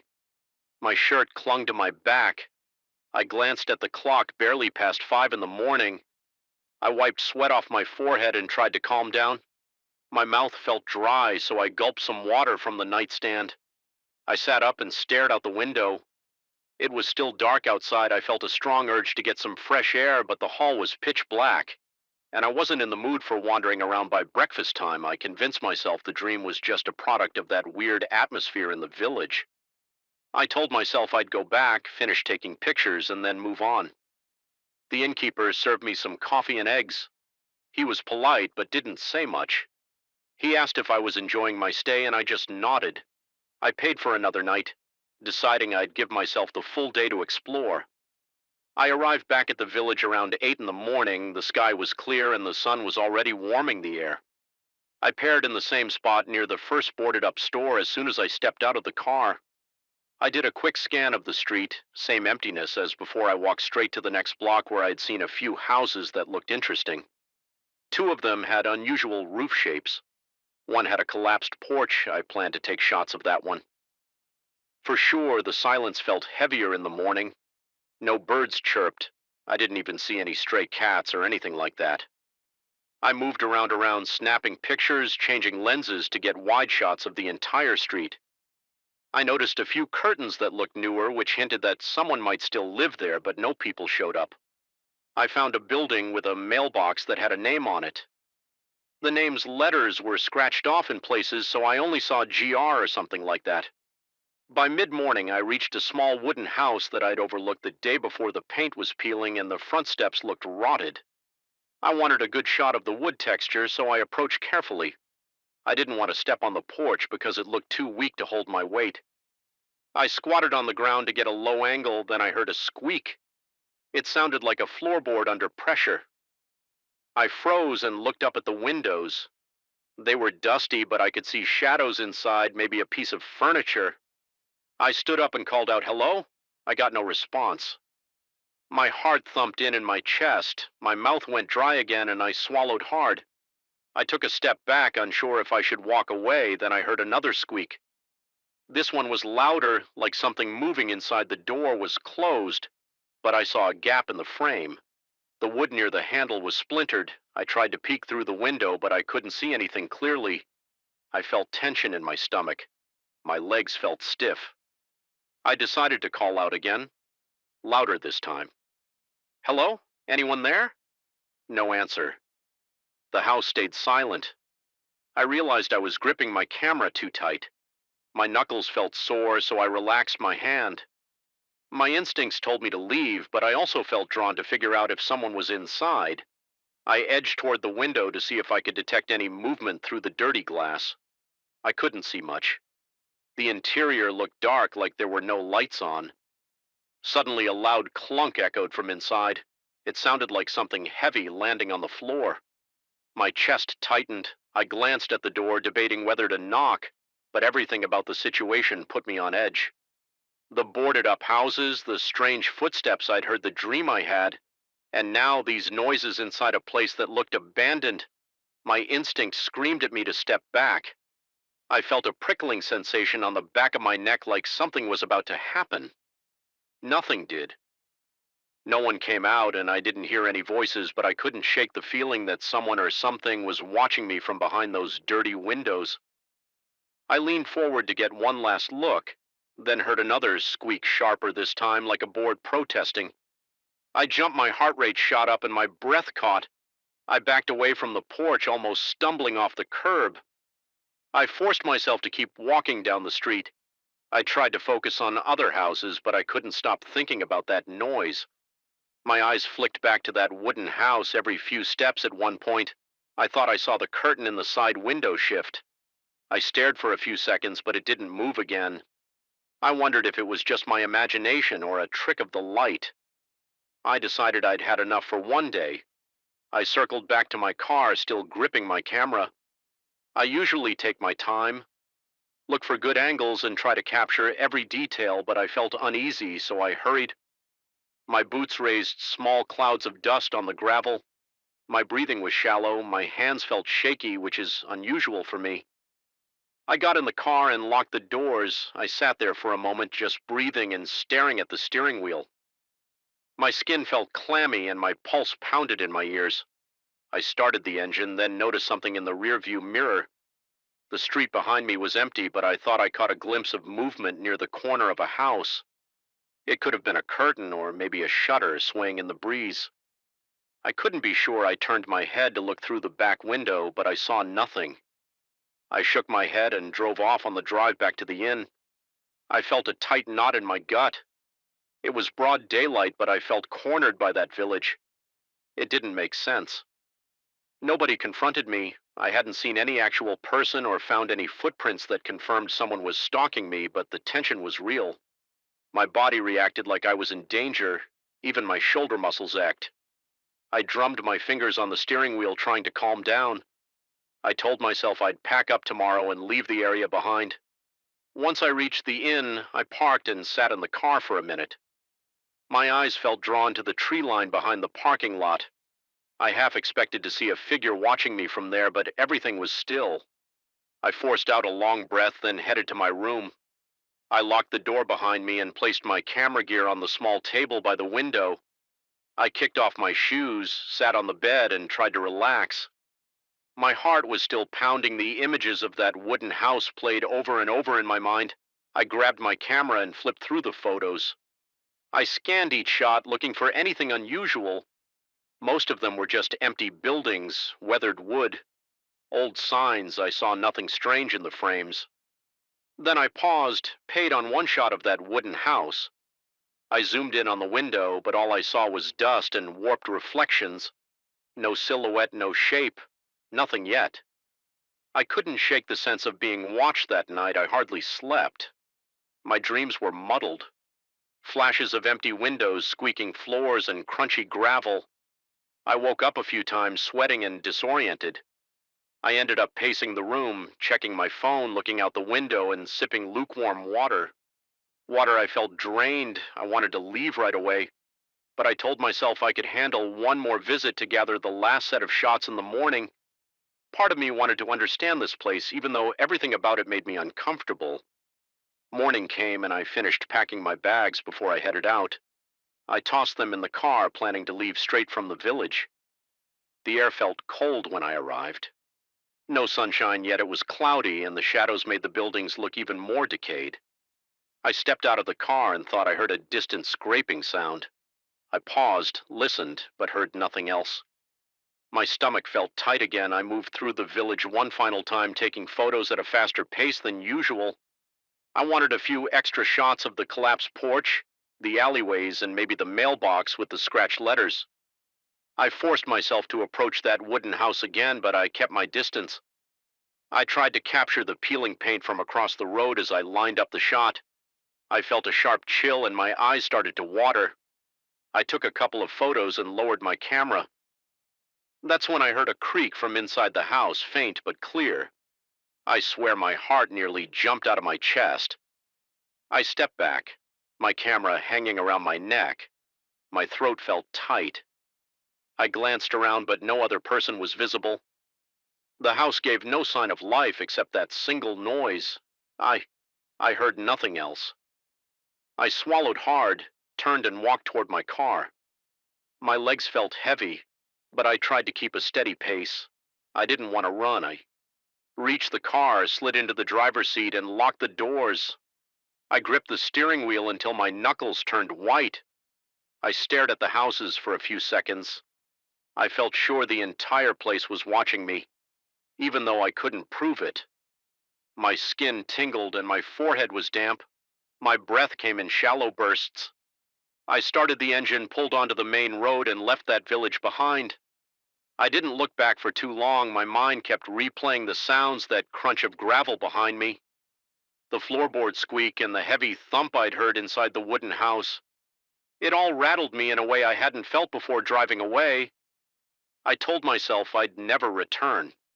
I don't know what was going on in that village. I don't know if it was just paranoia, but I do know my body reacted like I was not wanted there. My heart still pounds when I recall those moments of silence broken only by footsteps that didn't belong to me. I never shared the photos online. I kept them on my hard drive. Sometimes I open the folder and look through them. They're just images of old houses, broken windows, and empty streets. But when I see them, I feel tension in my gut. I remember every crackle of gravel, every squeak of wood, and every strange noise that echoed in the silence, and I can't shake the feeling that the village was alive and paying close attention. The entire time, I never thought I'd stand alone in my friend's house at 3 o'clock in the morning, trying to figure out if I was hearing footsteps or just losing my mind. But that's exactly what happened. Let me tell you everything that went down step by step because it still feels fresh in my head, even though it's been a while since that night my friend Eric asked me to watch his place. While he went on a 2E trip, I'd done favors for him before, but never anything like this. This time he handed me a house key, showed me around, and explained how to arm and disarm his security system. The house was a simple 2-story place on a quiet street. The neighbors were pretty far off. There was a yard with a few trees, but nothing else that stood out. Eric told me I could sleep in the guest room upstairs, help myself to the food in the fridge, and basically treat the place like my own. He didn't make a big deal of it. He just said he appreciated my help. I told him no problem. I'd never had a reason to distrust his house or suspect anything weird about it. It looked normal. It felt normal. I went in expecting 2 quiet weeks and a chance to catch up on some reading and gaming. The first 4 days went fine. I'd wake up, eat some cereal, check on the house, and go to work. I always locked up behind me at night. I came back, watched TV, played some video games, and crashed in the guest room around midnight. Nothing out of the ordinary happened. The floors never creaked in a spooky way. The lights never flickered. The alarm never went off for no reason. It was just a regular, uneventful few days. I even started to wonder why Eric needed a house sitter since everything seemed so easy to manage. Then on the 5th night, something changed. I remember it was around 2 in the morning. I'd gone to bed late again and I was in that half asleep, half awake state. All of a sudden I heard a noise. It was like a faint series of steps on the upstairs hallway. At first I thought it could be the house settling, or maybe I just imagined it, but after a few seconds the steps got a little louder, like someone was walking on the floor outside my room. My heartbeat kicked up, but I tried to stay calm. I listened closely. The footsteps seemed to move from one end of the hallway to the other. I told myself it could be the wind or some weird plumbing noise, even though it distinctly sounded like a person's steps. I got up, grabbed my phone for light, and walked to the door. My palms felt clammy. I unlocked the guest room door and looked out into the hallway. Nothing was there. I looked to the left, then the right. It was dark, but I could make out the outline of the walls and the other doors. No movement. I stepped out and the floor gave a tiny creak which made my heart jump. I called out in a low voice, "Hello." I felt stupid for talking to no one, but I couldn't help it. Silence. I stood there for about a minute, maybe more, just waiting. I heard my own breathing and the faint hum of the air conditioner. I didn't see anything strange. I finally went back to my room, locked the door, and tried to get back to sleep. I didn't sleep well that night, but nothing else happened the next day. I brushed it off. Maybe I was tired, maybe I just had a dream. I went to work, came back in the evening, cooked some frozen pizza, and watched TV. I tried to convince myself there was some logical explanation, like maybe an animal got into the attic or something. I didn't check the attic, though. I just tried to go about my day. Normally. Night came again. I fell asleep around midnight then, at about the same time as the night before. 2, maybe 3 in the morning. I woke up to the same sound, footsteps this time. I froze in bed, my heart pounded. My skin felt cold. It was that same pattern of steps moving along the hallway, back and forth like someone pacing. I told myself I should check, but I didn't feel like opening the door again. I just lay there listening. My breath shallow after a minute or two, the sound stopped. I waited another few minutes, forced myself to relax, then eventually dozed off the next morning. I felt drained. I didn't know what the hell was going on, but I wasn't thrilled about it. On the seventh night, the alarm went off. That was around 1 in the morning. The piercing sound blasted through the house. I jumped out of bed, threw on some pants, and ran downstairs. My ears were ringing. The alarm panel by the front door said there was an internal motion trigger that meant something inside. The house had tripped the sensor. I turned off the alarm. I was sweating my chest tight. I did a quick sweep of the downstairs rooms with the flashlight on my phone. The kitchen looked normal. The living room was quiet. The study was empty. Nothing was out of place. I checked all the windows and doors. Everything was locked. I went upstairs and did the same. The bedrooms were in order. No broken windows, no signs of forced entry. It made no sense after that. I couldn't sleep.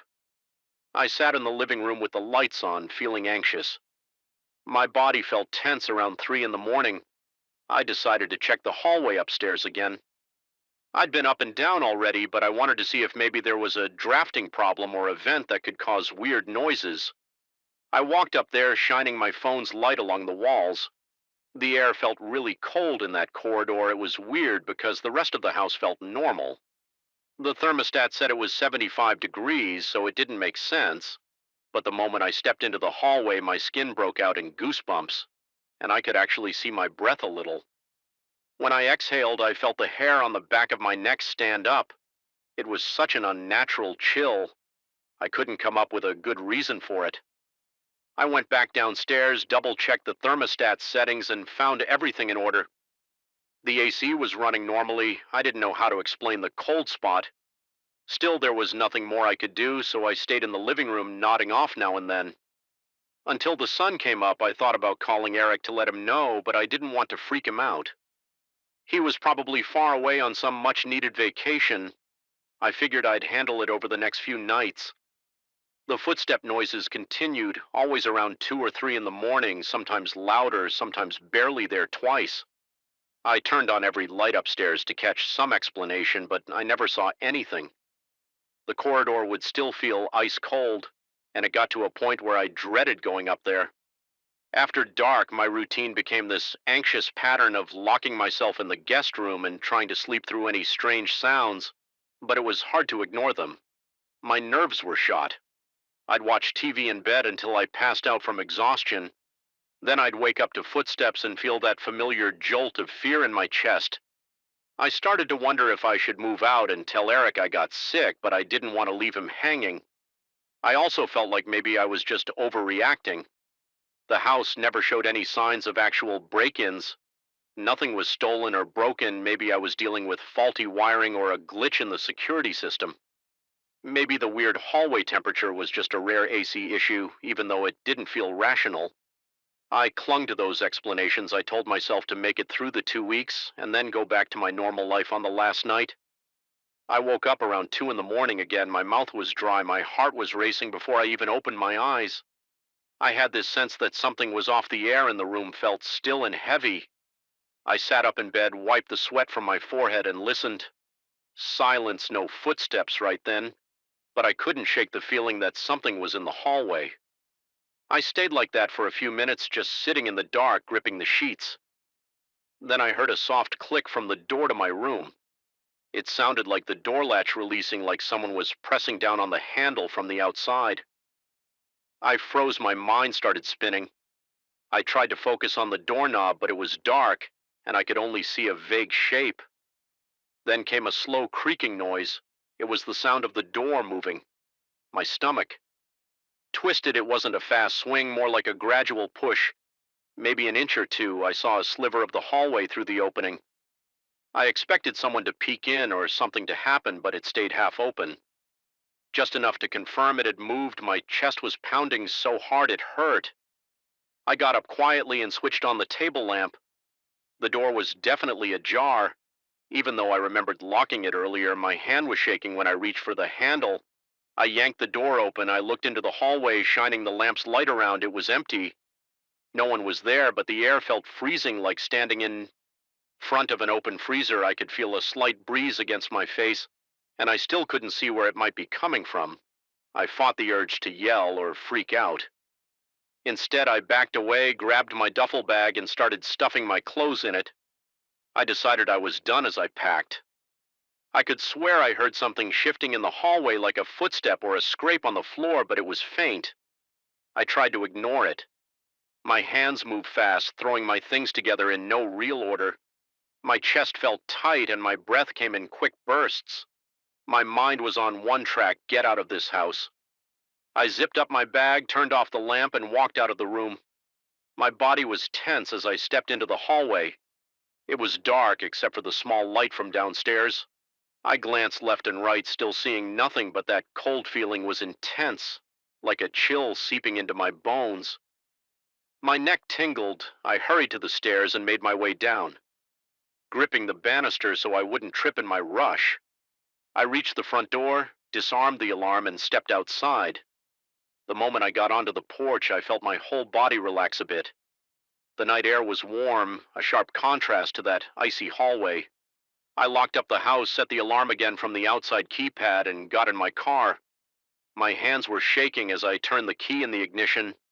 I drove off, glancing at the rear view mirror every few seconds, half expecting to see something behind me. The neighborhood was quiet and no one was around. It looked like any ordinary summer night, except I was panicked and sweating. I ended up crashing at my own apartment. Even though it was small and cramped compared to Eric's place, I felt so relieved to be back in my own space. I didn't feel that strange weight or hear any odd sounds. I just felt safe. Eric was due back the next day when he got in touch. I met him at his house that afternoon, gave him the key, and asked how his trip went. He was in a good mood, so I didn't want to unload everything on him. I told him the basics. I heard some noises at night, and the alarm went off once, but there was no sign of a break-in. He said sometimes the sensors can be buggy. I didn't mention the footsteps, the freezing hallway, or the door opening on its own. I just said the house was fine overall, and I left it at that. He thanked me, offered me some money for the trouble, which I refused. I just wanted to put it behind me. I still think about it. Sometimes I try to figure out if there was a rational explanation for everything that happened. Maybe there was a faulty sensor or a draft in the house that made it extra cold in that corridor. Maybe I was tired and on edge, so I misheard things. But the way the door latch clicked and the way the door creaked open, those moments still replay in my head. And I can't find a good explanation. It felt like someone or something was right there pressing the handle. I know what I heard. I know what I felt. And it was more than just a creaky old house. I never told Eric all of this. I didn't want to come across as paranoid or crazy. I also didn't want him to worry about sleeping in his own home. As far as I know, he's never mentioned anything strange happening there. Maybe it was a one-time thing, or maybe he just doesn't notice it all. I know is that I'm in no hurry to go back. If he asks me to house sit again, I'll probably find an excuse to say no. I don't mind doing favors for friends, but I'd rather not spend another night listening to footsteps. I can't explain, and feeling a chill that makes no sense. It's just not worth the stress. If that makes me sound superstitious, fine. I'd rather be safe than sorry. And that's the truth about what happened during my 2 weeks at Eric's house. I remember the first time I stepped into that basement, I thought the smell was the worst part. It was a mix of damp concrete, stale paper, and old cardboard. I never liked it, but it was my job. I was new at the company back then, and they told me I'd be in charge of the night shift. I didn't question it. I needed the money, and the position looked secure after a few months. I got used to the quiet. I got used to the strange echoes. I got used to the sudden knocks when pipes expanded, but one night something changed. I started hearing whispers. I was by myself, and the entire floor felt different, like there was another presence nearby. That's when everything shifted for me. I work for a big publishing house, and they store their archives underground. It's an old storage area with rows of tall shelves lined up against each other, leaving only a narrow space to pass through. The lights are dim. They use these old fluorescent bulbs that flicker and hum. The ceiling is low, and the ventilation system drips water in some spots. Whenever I walk around, my boots make a wet sound against the concrete. The place is cold too, even in the summer, the temperature down there never really warms up. My job is to check the inventory note any new arrivals and handle any deliveries that come in. Late sometimes, shipping trucks come at odd hours, so I meet the drivers at the loading dock and guide them to the correct shelves. It's pretty straightforward. I normally follow a clipboard and a checklist, and then I sign off on everything one night around 2 a.m. I was walking along the far corridor. It's the one section of the B basement that almost never sees any activity. The shelves there are old and full of dusty boxes from decades ago. I remember the flickering bulb overhead.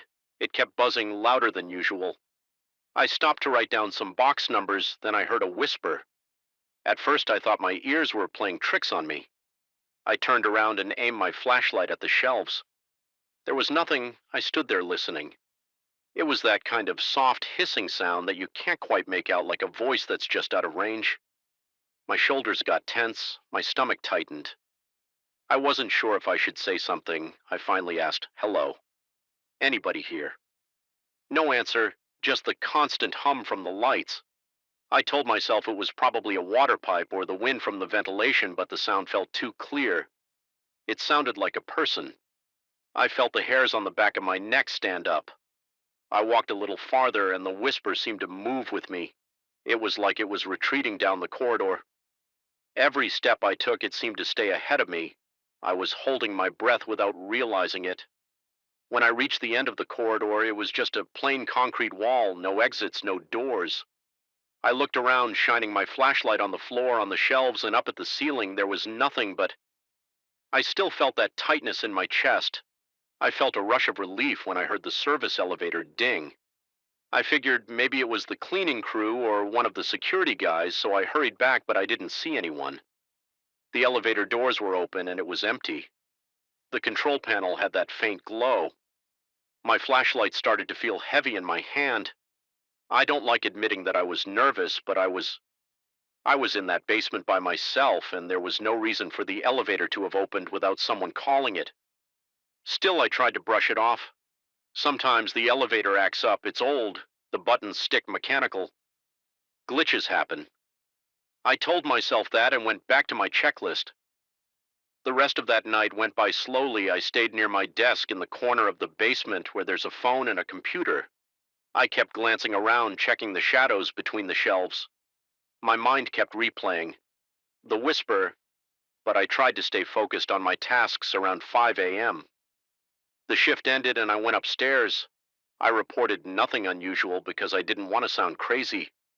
I told myself it was just a weird moment, maybe the echo of something from the ventilation. I went home and tried to forget about it. Over the next few nights, I started hearing more sounds. They weren't always whispers. Sometimes it was like faint footsteps behind the shelves. Sometimes it was like someone dragging a box. Other times it sounded like a soft scraping on the floor. Every time I checked, I found nothing. The corridor would be empty and everything would look the same as before. I kept thinking that maybe I'd find a pile of boxes tipped over or a tool left by the maintenance crew, but I never did. Everything was always in its proper place. At least as far as I could see, my body started reacting more intensely. My heart would race at the slightest noise. My hands would sweat. My legs felt weak. When I walked down the tight aisles, I'd get a cold sensation in my chest whenever I had to enter that far corridor. At one point, I considered leaving my job, but I couldn't do it. I needed the income, and it wasn't like I had another position lined up, so I told myself to handle it. I told myself it was probably my imagination or maybe something caused by lack of sleep one night. I decided to do a thorough check of the entire area from front to back. I wanted to get rid of that anxious feeling. I grabbed a bigger flashlight from the supply closet and set out to inspect every shelf, every row, and every corner. I started near the loading dock and worked my way toward the far corridor. I scanned the floors for anything unusual. I checked the boxes for tampering. I listened carefully for any voices or scraping noises. At first, everything seemed normal. The smell of damp cardboard was strong, but that was standard. I saw a few silverfish scuttling away from the light, but that was also common in a basement full of old paper. I heard the usual drip of water from a broken pipe in the ceiling. Nothing seemed out of the ordinary, but when I got to the far corridor again, I noticed something on the floor. It was a single smudge, like a dark streak. It wasn't large, but it looked fresh. I knelt down and touched it. It felt sticky. I couldn't tell if it was oil or something else. It didn't smell like anything familiar. I shined my FL flashlight around to see if there were more streaks, but that was the only one. It was positioned right in front of the last shelf on the left side. I moved the flashlight over the shelf looking for spills or damage. Nothing. I felt an urge to pull out some boxes and check behind them. I had this idea that maybe something had leaked, but all the boxes were sealed and dry. I didn't want to open them without cause, so I made a note on my clipboard about the sticky spot. I heard a sound behind me. It was like a footstep, just one. I shot upright and spun around. Nothing. I felt my pulse hammering. My temples started throbbing. The corridor was empty. I stood still, trying to hear anything else. My breathing was fast, and I could feel the muscles in my shoulders tightening. I whispered, "Is anyone here then?" I realized my voice was shaking. No response, just the quiet hum of the lights. I looked at the end of the corridor, at that blank wall. I felt this intense pressure in my chest, like I was stuck in a tight space. I backed away from the wall and started walking back to the main area. My legs felt heavy. My mind was racing with questions. Was I losing? It was someone messing with me. I made it back to my desk. My cheeks were warm and my throat felt dry. I picked up the phone and thought about calling security, but then I stopped. What would I say that I heard a weird noise and saw a sticky spot? They'd send a guard who'd just walk around for a few minutes and find nothing. I forced myself to calm down. I poured a cup of water from the cooler. I leaned against the desk. Taking slow breaths, I told myself it was probably a maintenance issue. Maybe someone had spilled something and didn't report it. The rest of the night was quiet, though I kept looking over my shoulder. After a few more days, the occurrences got more frequent. I heard whispers or faint footsteps at least once a night. Sometimes the lights flickered in one section while everywhere else stayed normal. My body felt tense the entire shift. My shoulders ached from staying rigid. I jumped at every little creak. One evening, I got a late delivery around midnight. I remember feeling relieved to have some human company. The driver was a tall guy wearing a thick jacket, and he looked tired. I helped him unload a few boxes of manuscripts. We took them down on the freight elevator and placed them in the designated area close to my desk. He noticed how quiet it was and said, "You work here alone at night?" I nodded and told him it was part of my job. He shook his head and said he didn't envy me. Then he left, and I was alone again. The entire place felt colder after he left. I decided to keep busy with filing tasks. I kept hearing small noises like something tapping on wood. I tried to ignore it. My heart rate picked up again, and I could feel sweat forming on my forehead. It was hard to concentrate around 3 a.m. I stepped away from my desk to check a row of shelves on the other side of the basement. My plan was to do one last inspection before finishing up. As I passed by the middle aisle, I noticed a box had shifted. It was halfway way off the shelf, ready to fall. I set my flashlight on the floor and tried to push it back into place, but it felt heavier than usual. I tilted it a bit, wondering if maybe it got wet. Then I realized someone could have moved it. I felt a chill spread from my shoulders to my neck. I looked around. Nothing but the same rows of shelves. I slid the box fully onto the shelf, then grabbed my flashlight. That's when I heard a loud thump from the far corridor. I froze. My stomach turned, my ears started ringing. I didn't want to check it out, but I had to. I walked slowly, my flashlight trembling in my hand. I stepped carefully, and my boots made a soft squeak. Against the damp floor, when I reached the corridor, I shone the light around the shelves, looked undisturbed. Everything was in place. I scanned the floor, and my beam landed on a small stack of folders that seemed to have fallen from a shelf. I approached them. They were scattered. Some paper was peeking out from the edges. I leaned over to pick them up, and then I heard a whisper again. It was right behind me. I spun around, and my flashlight beam shook. There was no one there.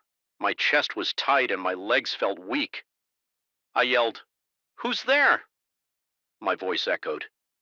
No one answered. I felt my face grow hot. My arms were shaky as I gathered the folders. I placed them back on the shelf. When I looked down, I saw that same kind of sticky residue on the floor near the wall. The spot was bigger this time, like something had dragged across the floor. It glistened under the flashlight. My nose twitched, trying to smell anything out of the ordinary. It just smelled like damp concrete and old paper. I didn't want to be there anymore. I wanted to get out, but my shift wasn't over. I left the corridor and rushed back to my desk. I didn't bother with the rest of the inspection for the next hour. I sat at my desk listening to every tiny sound. My body felt stiff, and my heart was still pounding. Every time I glanced at the elevator, I half expected it to open on its own again. I didn't even try to pretend I was calm. I felt the sweat soaking the back of my shirt. My mouth was dry. I just wanted the shift to end when the clock finally hit 5 a.m. I shut down the computer and headed upstairs. I passed the security desk on my way out. The guard asked how my night was. I just said quiet. Then I left. I was too tired and too rattled to explain anything. When I got home, I could still feel that weight on me, like something had followed me out of the basement. I couldn't stop replaying. The sounds in my head. The whisper felt real. The footsteps felt real. The sticky marks on the floor were definitely real. I decided to tell my supervisor about it.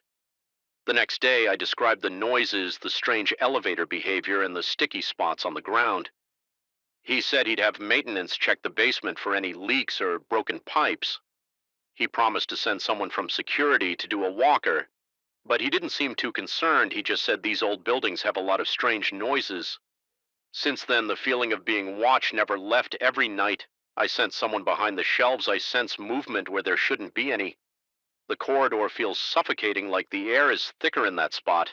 I don't have a better explanation. I keep doing my rounds. I keep signing off on deliveries.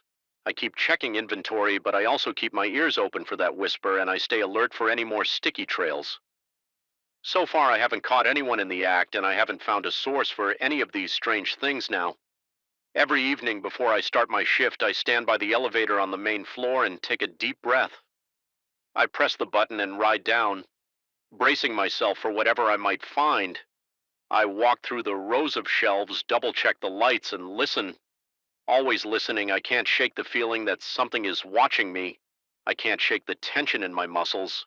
I just keep going because it's my job and I need it, but my nights are different now. The quiet isn't just quiet anymore, it's unsettling. I don't know what's down there or if it's all in my head. I only know that it's real enough to make my heart race and my palms sweat. And until I figure out what's behind those whispers and footsteps, I don't think I'll ever feel comfortable in that basement again. I got this gig because it sounded simple: organize a warehouse of mechanical parts at night with no distractions or foot traffic. The owner promised I'd have the place to myself. He said there wouldn't be any deliveries or pickups until morning. I thought it would be easy money. I was wrong. I'm standing in this huge metal building that smells like old oil and damp cardboard. The lights are harsh overhead fluorescents and they flicker once in a while. The first time I stepped inside, I noticed the rows of shelves packed with crates and bins of parts. Each row stretches nearly from one end of the warehouse to the other with narrow walkways in between. There are tall stacks of boxes along the walls. The floor is concrete stained with grease and grit. When I started, everything felt normal. I checked off boxes, labeled shelves, and wrote down items on a clipboard. Then I found sacks of parts that didn't match the inventory list. That was my first sign that something weird was happening on my second night. I looked more closely at the sacks. Some were behind large crates half hidden, but the seals had been opened recently. They were supposed to be sealed with these plastic bands. Yet I saw fresh cuts. I even found small pieces of the plastic ties scattered around the floor. I felt uneasy, but thought maybe the owner had opened a few sacks himself or changed his mind about inventory.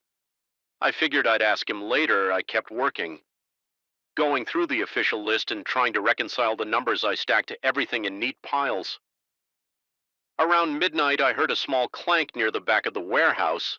It sounded like a tool dropping onto the floor. I didn't see anyone, so I shrugged it off as maybe some piece of metal shifting on a shelf. A couple nights later, I noticed something else. Footprints, they were faint, but definitely there, someone had stepped in. Greasy dirt, maybe from a corner where fluids had leaked and walked from the far left corner to a workbench. Ben on the opposite side. The tracks didn't look old. In fact, I swear they were fresh, like someone had just walked by before I got there. The footprint size looked about the same as mine, maybe a bit smaller. I tried to trace where they came from, but the pattern vanished near a side door that leads into a cramped storage office. That door was locked from the inside, or at least I thought it was. I jiggled the handle. It felt secure. I don't like being in the dark about this kind of thing. I like to know if someone's messing around, so I got a roll of thin clear tape from my car. Every time I ended my shift at around 5 in the morning, I'd put small strips of tape over the seam of each door that way. If someone opened a door while I was gone, the tape would tear. When I came back the next night, I saw the tape on two.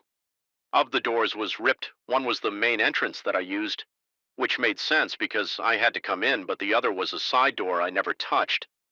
The tear looked clean, as if someone opened the door carefully, but the padlock outside hadn't been tampered with. I felt a chill on the back of my neck when I realized that lock might not mean much. If someone had a key or a way around it.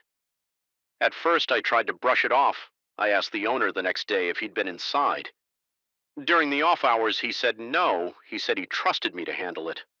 I told him about the sacks and the footprints, and he just shrugged. He looked tense for a second, but he said he had no idea what that was about. He told me to keep working and let him know if anything else seemed off. I took him at his word, but I wasn't satisfied on my fifth night.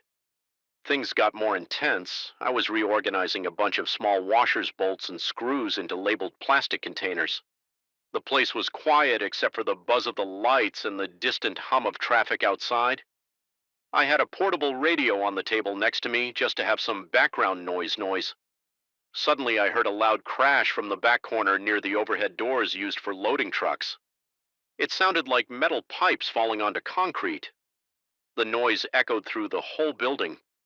My heart kicked up and I felt an adrenaline rush. I grabbed a flashlight and went to check it out.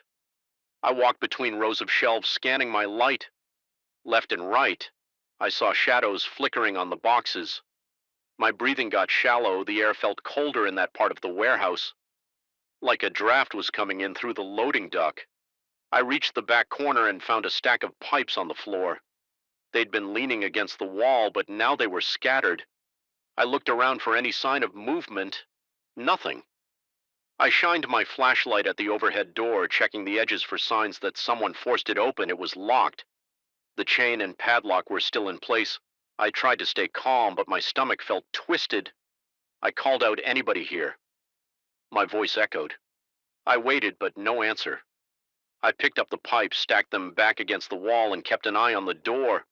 Then I noticed something that made my skin crawl. Fresh footprints again this time, leading away from the pipes, heading deeper into the warehouse. I followed them for a few steps, but they faded near a pile of crates. I circled around, shining my light, trying to see if anyone was hiding. Nobody jumped out. The only sound was my own breathing. I heard a drip somewhere, like a slow leak from a pipe, or maybe leftover rainwater hitting a bucket. I stayed there for a minute, scanning the area, but saw no one. I felt vulnerable standing in that wide open space with the lights overhead. I moved back to my workstation, but I stayed on edge. That same night, I decided to step up my security check. I used the tape on every door again. I also placed small pieces of tape on certain containers and drawers, the ones that had been tampered with before. Then I went to the break room, a small side space with a couple of chairs and a vending machine. I sat for a while, ate a quick snack, and tried to steady my nerves. The sense of being watched wouldn't go away every few minutes. I jerked my head toward the door, expecting to see a face peeking around the corner, but I never did. After the break, I got back to organizing. The rest of the shift passed without more noises. The next day, I returned around the same time. Sure enough, some of the tapes were broken again. One on the side door, one on a drawer of specialized drill bits, and one on an old metal cabinet near the back. I opened the cabinet to check its contents. It mostly had older tools and some half-rusted spare parts. Everything looked jumbled, like someone had rummaged through. I felt my heart speed up again. There was no sign of forced entry, and the place was locked just like I'd left it. I started to wonder if the owner was behind this, or maybe an ex-employee with a key. I began glancing over my shoulder every few minutes, feeling paranoid. That was when I started hearing faint taps or scratches on the far walls. At first I thought it might be the building settling or rodents in the walls, but it sounded too deliberate. It would stop whenever I got close. I'd spin around with my flashlight, but there was nothing. My palms were sweaty and my mind raced with different scenarios. Someone messing with me, someone hiding, maybe someone living in the warehouse without the owner's knowledge. The place was big enough. It had storage rooms, a small office, and even a second floor loft with old shelving. Someone could easily hide there. I got tired of feeling jumpy, so I decided to confront the noise. I walked slowly toward the back area, stepping carefully to avoid making too much sound. My flashlight beam cut through the dark corners. The overhead lights lit most of the main floor, but some areas were dim or shadowed behind tall shelves. I listened for the faint taps, then I heard them. Again, behind a row of large wooden pallets stacked with boxes of engine parts. I rounded the corner and aimed the flashlight. Right then, I caught a glimpse of motion, a quick flash of movement. It could have been a human shape darting behind the crates. I felt my stomach tighten. I called out, "Hey, stop, who's there?" No answer, but I heard a soft rustling. I ran toward it, pushing aside a loose box. The floor was cluttered with old packing material. By the time I reached the spot, it was empty. There was a strong smell of grease in the air. The rustling sound stopped. My heart was pounding so hard I could feel it in my neck. I stood there shining the light in every direction, but saw nothing. I felt a burst of frustration. I yelled, "Come on, I know you're in here." I got only silence in return. The tension got to me. I decided to check the area of the warehouse where I'd seen footprints. I found some more prints leading toward a heavy metal door that said authorized personnel. Only it was locked, but I noticed greasy smudges on the handle like someone with oily hands had gripped it. I tried the handle and it turned, but the door didn't budge. It felt like something was blocking it from the other side. I considered pushing it harder, but I thought better of it. If someone was on the other side, I didn't want to corner myself. I backed away, feeling uneasy by now. My nerves were frayed. Every small noise made me jump. The hum of the fluorescent light seemed louder. My mouth was dry. I started thinking I needed to call the owner right away, or maybe the police. But I had no proof of a crime. Besides tampered sacks and footprints, I also didn't want to seem like I couldn't handle a simple inventory job. My pride held me back after that. I tried to keep working. I labeled more bins, scanned through the official inventory sheets, and updated the paperwork, but my focus was shot every couple of minutes. I'd spin around, flashlight in hand, looking for shadows moving across the aisles. Sometimes I'd catch my reflection in a metal surface and freak myself out for a second. I was wound tight. I felt the hairs on my arms stand up. The worst part was not knowing who it was or what they wanted around 3 in the morning. I finally heard a series of sharp metallic bangs near the far side of the warehouse. It sounded like someone rummaging through toolboxes. I started walking that way, trying to be as quiet as possible, but the floor echoed every step. My boots scuffed the concrete. I reached the row of old toolboxes lined up along a bench.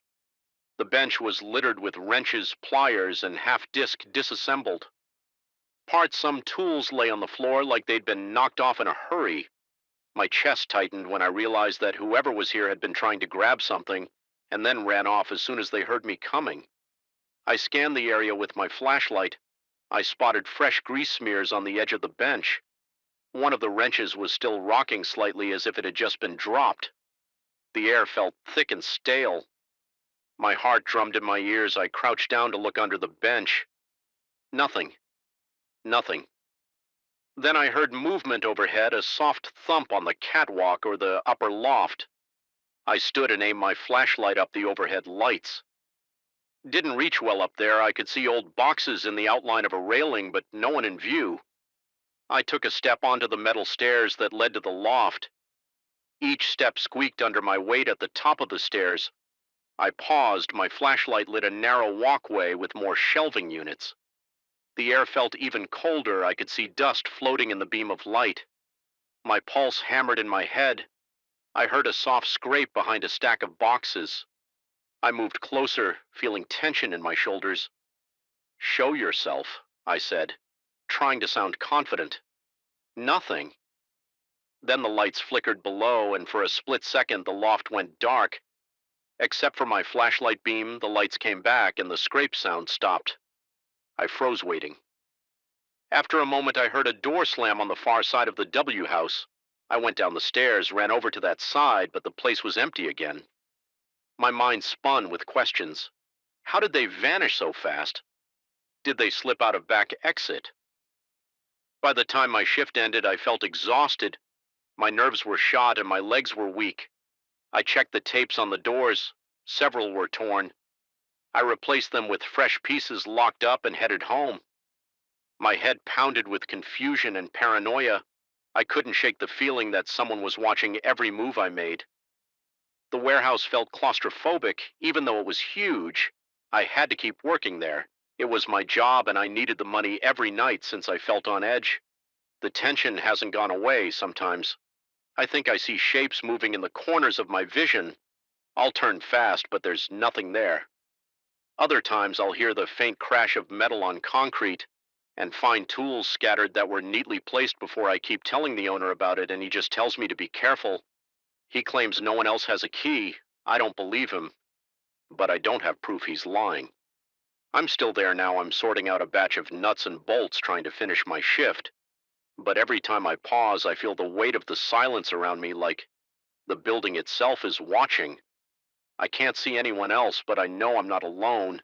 The footprints, the broken tape, the rattling tools, those aren't my imagination. Someone's here and they're not just passing by, they're lurking, watching, playing games with me. My heart won't stop pounding and every little sound sets me off.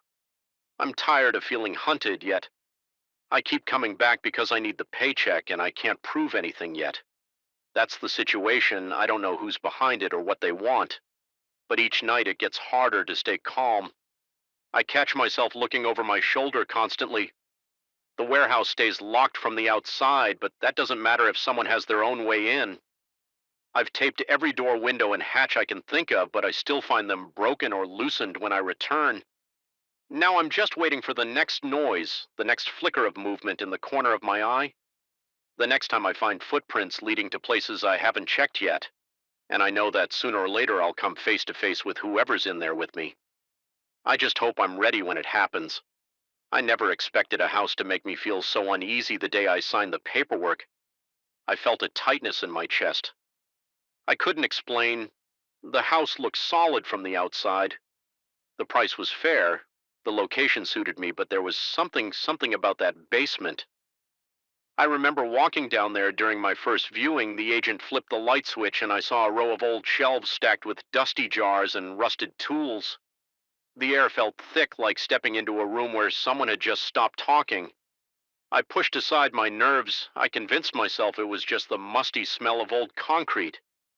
I closed the deal a few weeks later. I moved my boxes in with the help of a couple of friends. We loaded the living room with furniture and left the heavier stuff for another day. Everything looked fine except for that basement. It always seemed colder than the rest of the house. Even though it was midsummer, I noticed a small draft, like air was escaping through some crack in the walls. I planned to fix it, or at least find the source. Once I had the time, a few days later, I decided to start setting up a workshop in that basement. I needed a place to store my tools, saws, and leftover wood. I had a simple plan to clear out the junk, maybe repaint the walls and add better lighting. The previous owner left some cheap wooden shelves that were full of random stuff. Empty paint cans, a broken lamp, and an old radio that didn't work. I tossed out most of it while clearing the corner near the furnace. I noticed a strange section of the wall. It was a rectangular patch that looked a little newer than the surrounding bricks. The lines of mortar stood out like it had been repaired at some point. I tapped on it.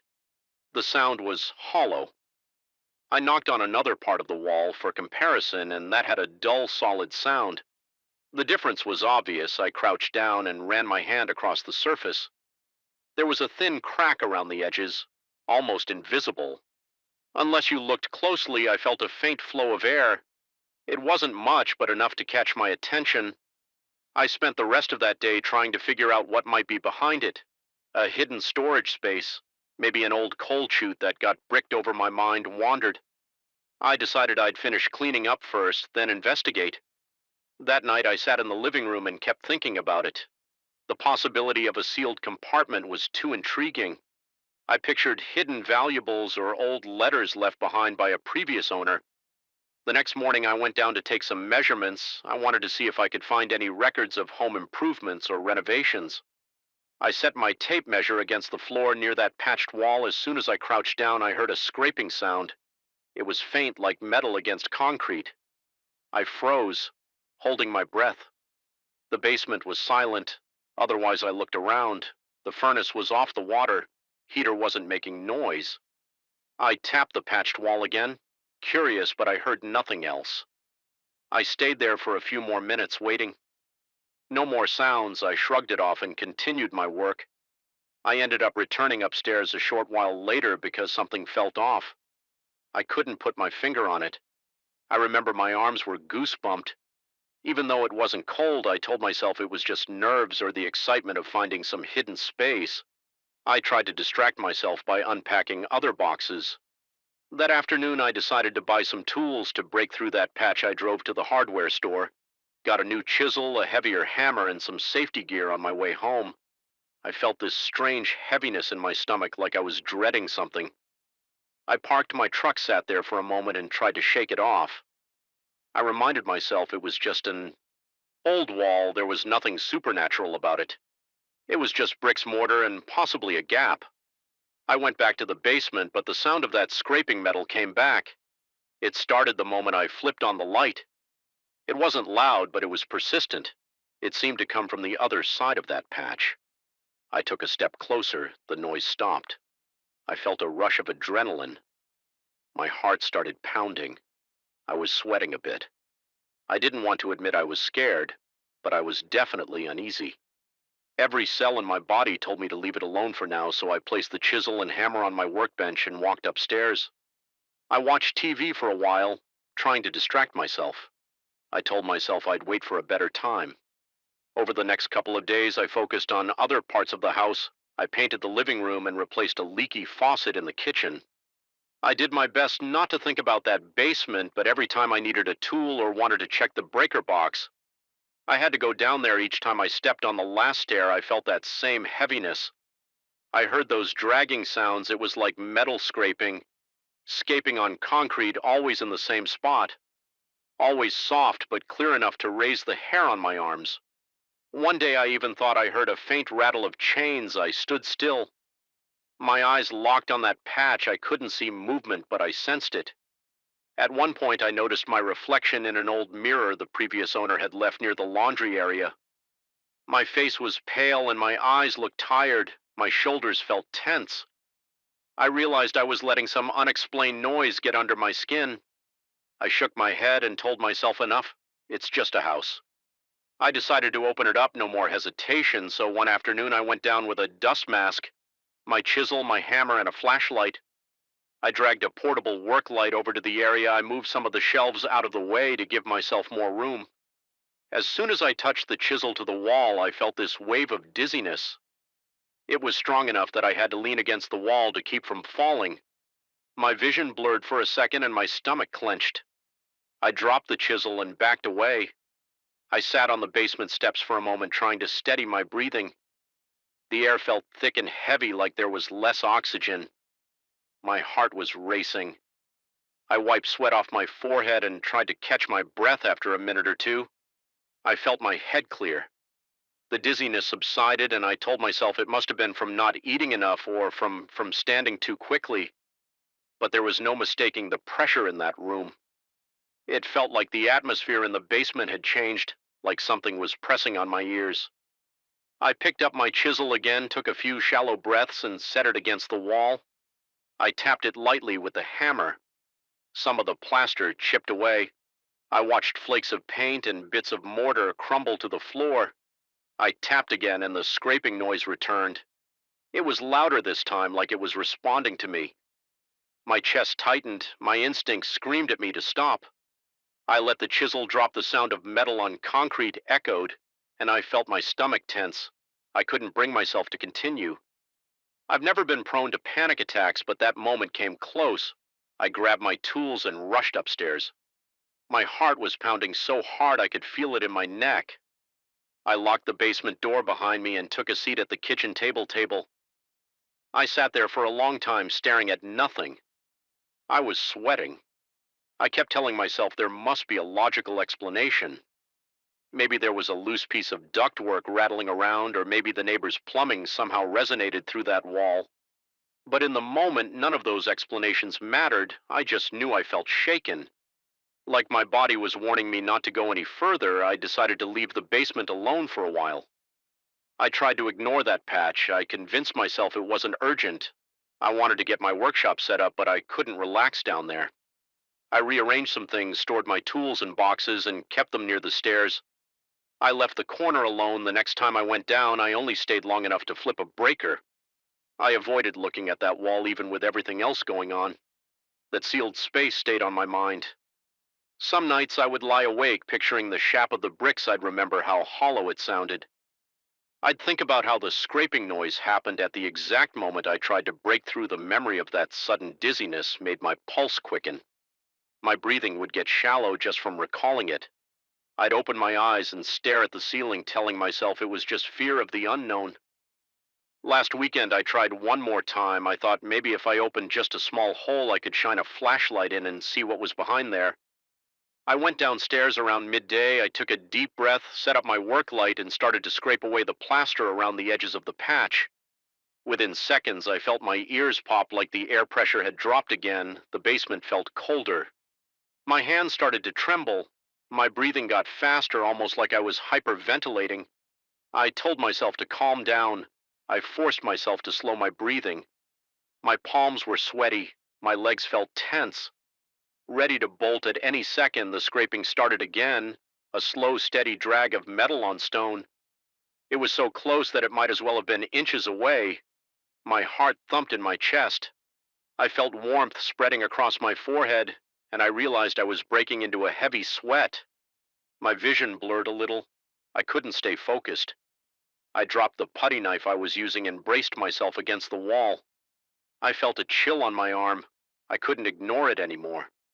Something about that spot was too overwhelming. My body was giving me clear signs that I was pushing my luck. I felt short of breath, like I was underwater.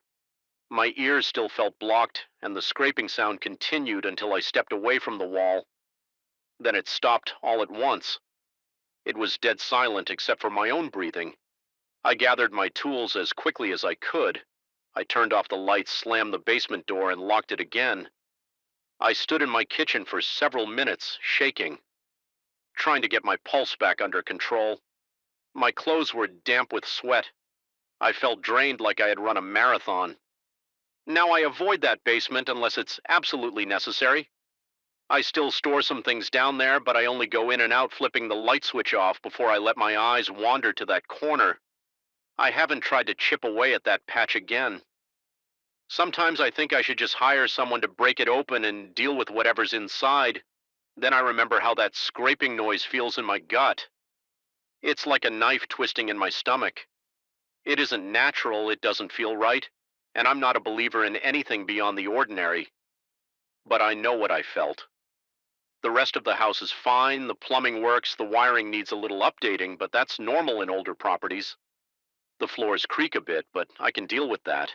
It's just that one spot in the basement that sets me off. The sealed compartment remains unopened. I can't bring myself to go near it anymore. Every time I even think about heading down with a hammer, my hands start shaking. My mouth goes dry. I'm not sure if I'll ever open that section of the wall. I know it's there and I know there's something behind it, but I can't handle the reaction it causes in me, the heaviness, the vertigo, the scraping of metal. None of that seems worth it. I don't want to find out what's on the other side. I'm not curious anymore, I'm just wary sometimes.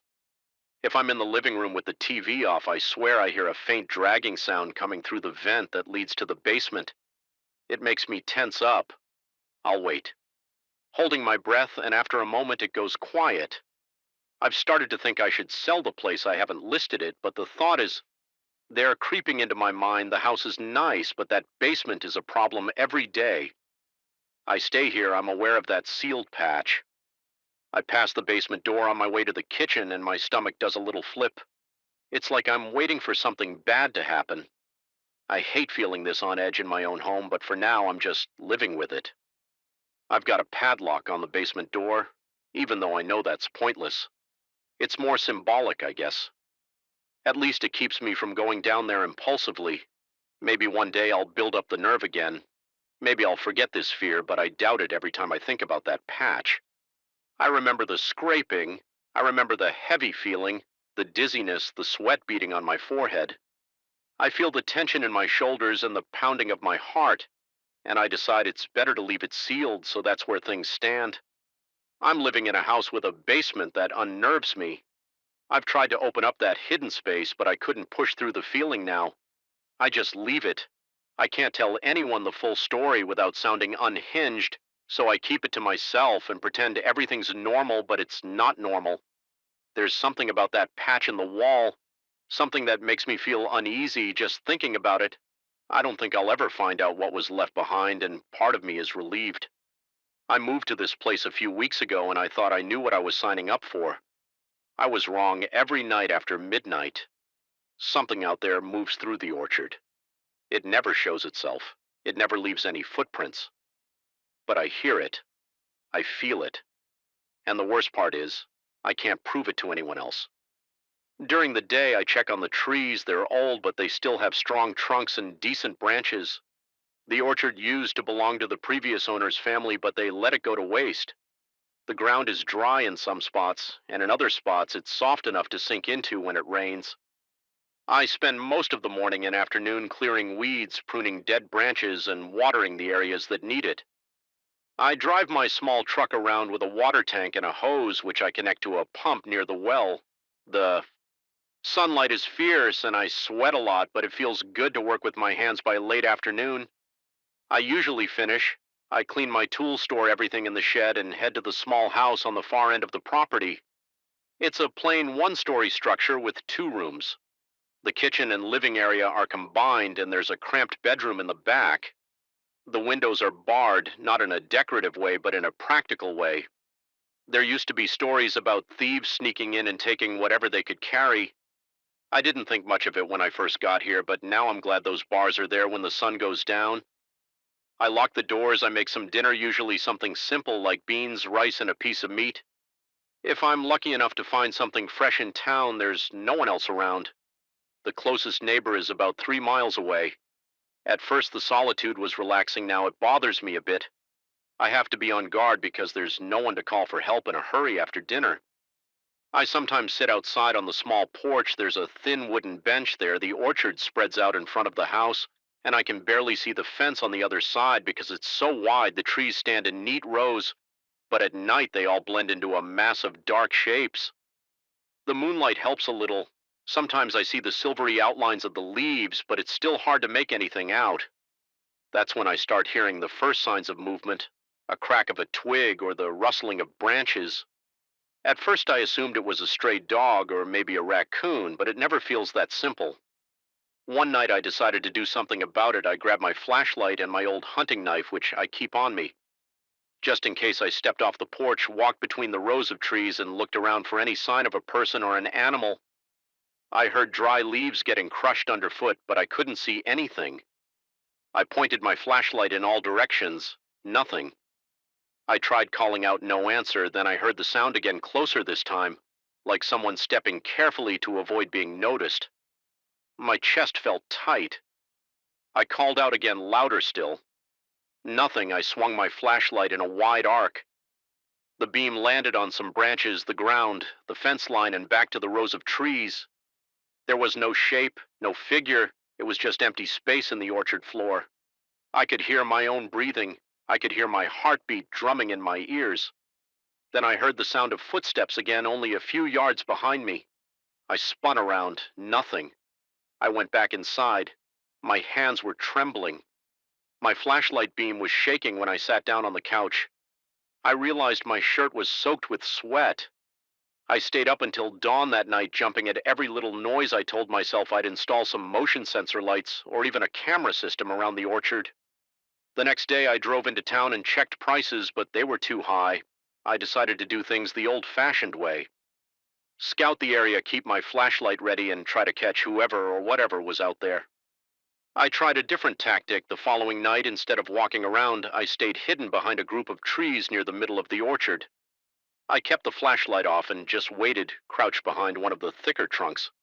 I had my back against the rough bark and I tried to control my breathing. After a while, I heard a slight shuffle on the ground like someone testing a step. My body tensed. My heart started thumping harder. I could feel adrenaline coursing through my veins. I slowly reached for the flashlight. I counted to 3 in my head and switched it on, swinging it around. There was nothing there, only the empty rows. My legs were cramped from staying in the same position, but I forced myself to hold still for another hour. I heard more noises, whispers, but not real words. Just a faint sound of air moving against something. It could have been the wind, but it felt too deliberate back at the house. I paced around my small living room, trying to figure out what was happening. My stomach was twisted in knots. I tried to eat something, but I couldn't get past a few bites. I thought about calling someone, maybe the local sheriff or a friend in town, but I didn't know how to explain the situation. I hear footsteps, but there's nobody there. It sounds crazy. Still, I made a note to mention it next time I saw the sheriff in town, just to see if he had any advice the day passed. Like every other day, I worked on the orchard, loaded my truck with some fallen branches, burned a pile of them near the fence, and tried to keep busy that night. The noises started later than usual, close to 2 in the morning. I was inside the house reading an old magazine, and I heard a soft shuffle right outside the window. I froze. I turned off the light in the room. The inside of the house became pitch dark. My eyes adjusted slowly. I heard something brushing against the wall outside, maybe a hand or a body sliding by. My palms felt sweaty, and I reached for my knife. I didn't want to open the door. Right away, I walked quietly to the window and peeked through a gap in the curtain. The yard was dimly lit. By moonlight, I didn't see any shape or shadow that looked like a person. The fence gate was closed. I stared at the orchard, trying to catch any movement among the trees, but it was too dark. Then a sudden thump made me jump. It came from the side of the house near the corner. It sounded like someone banging on the wall with a fist or a stick. I almost dropped the knife. I swallowed hard and took a breath when I looked again. Nothing was there. The thumping stopped. I couldn't sleep after that.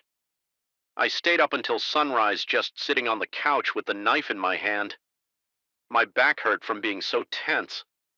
When morning came, I stepped outside. Everything looked calm. I walked around the house to check for damage, but didn't find any dents or scratches. The orchard looked the same as ever. No broken branches, no disturbed patches of dirt, no footprints. The only prints I saw were my own from the day before. It was frustrating.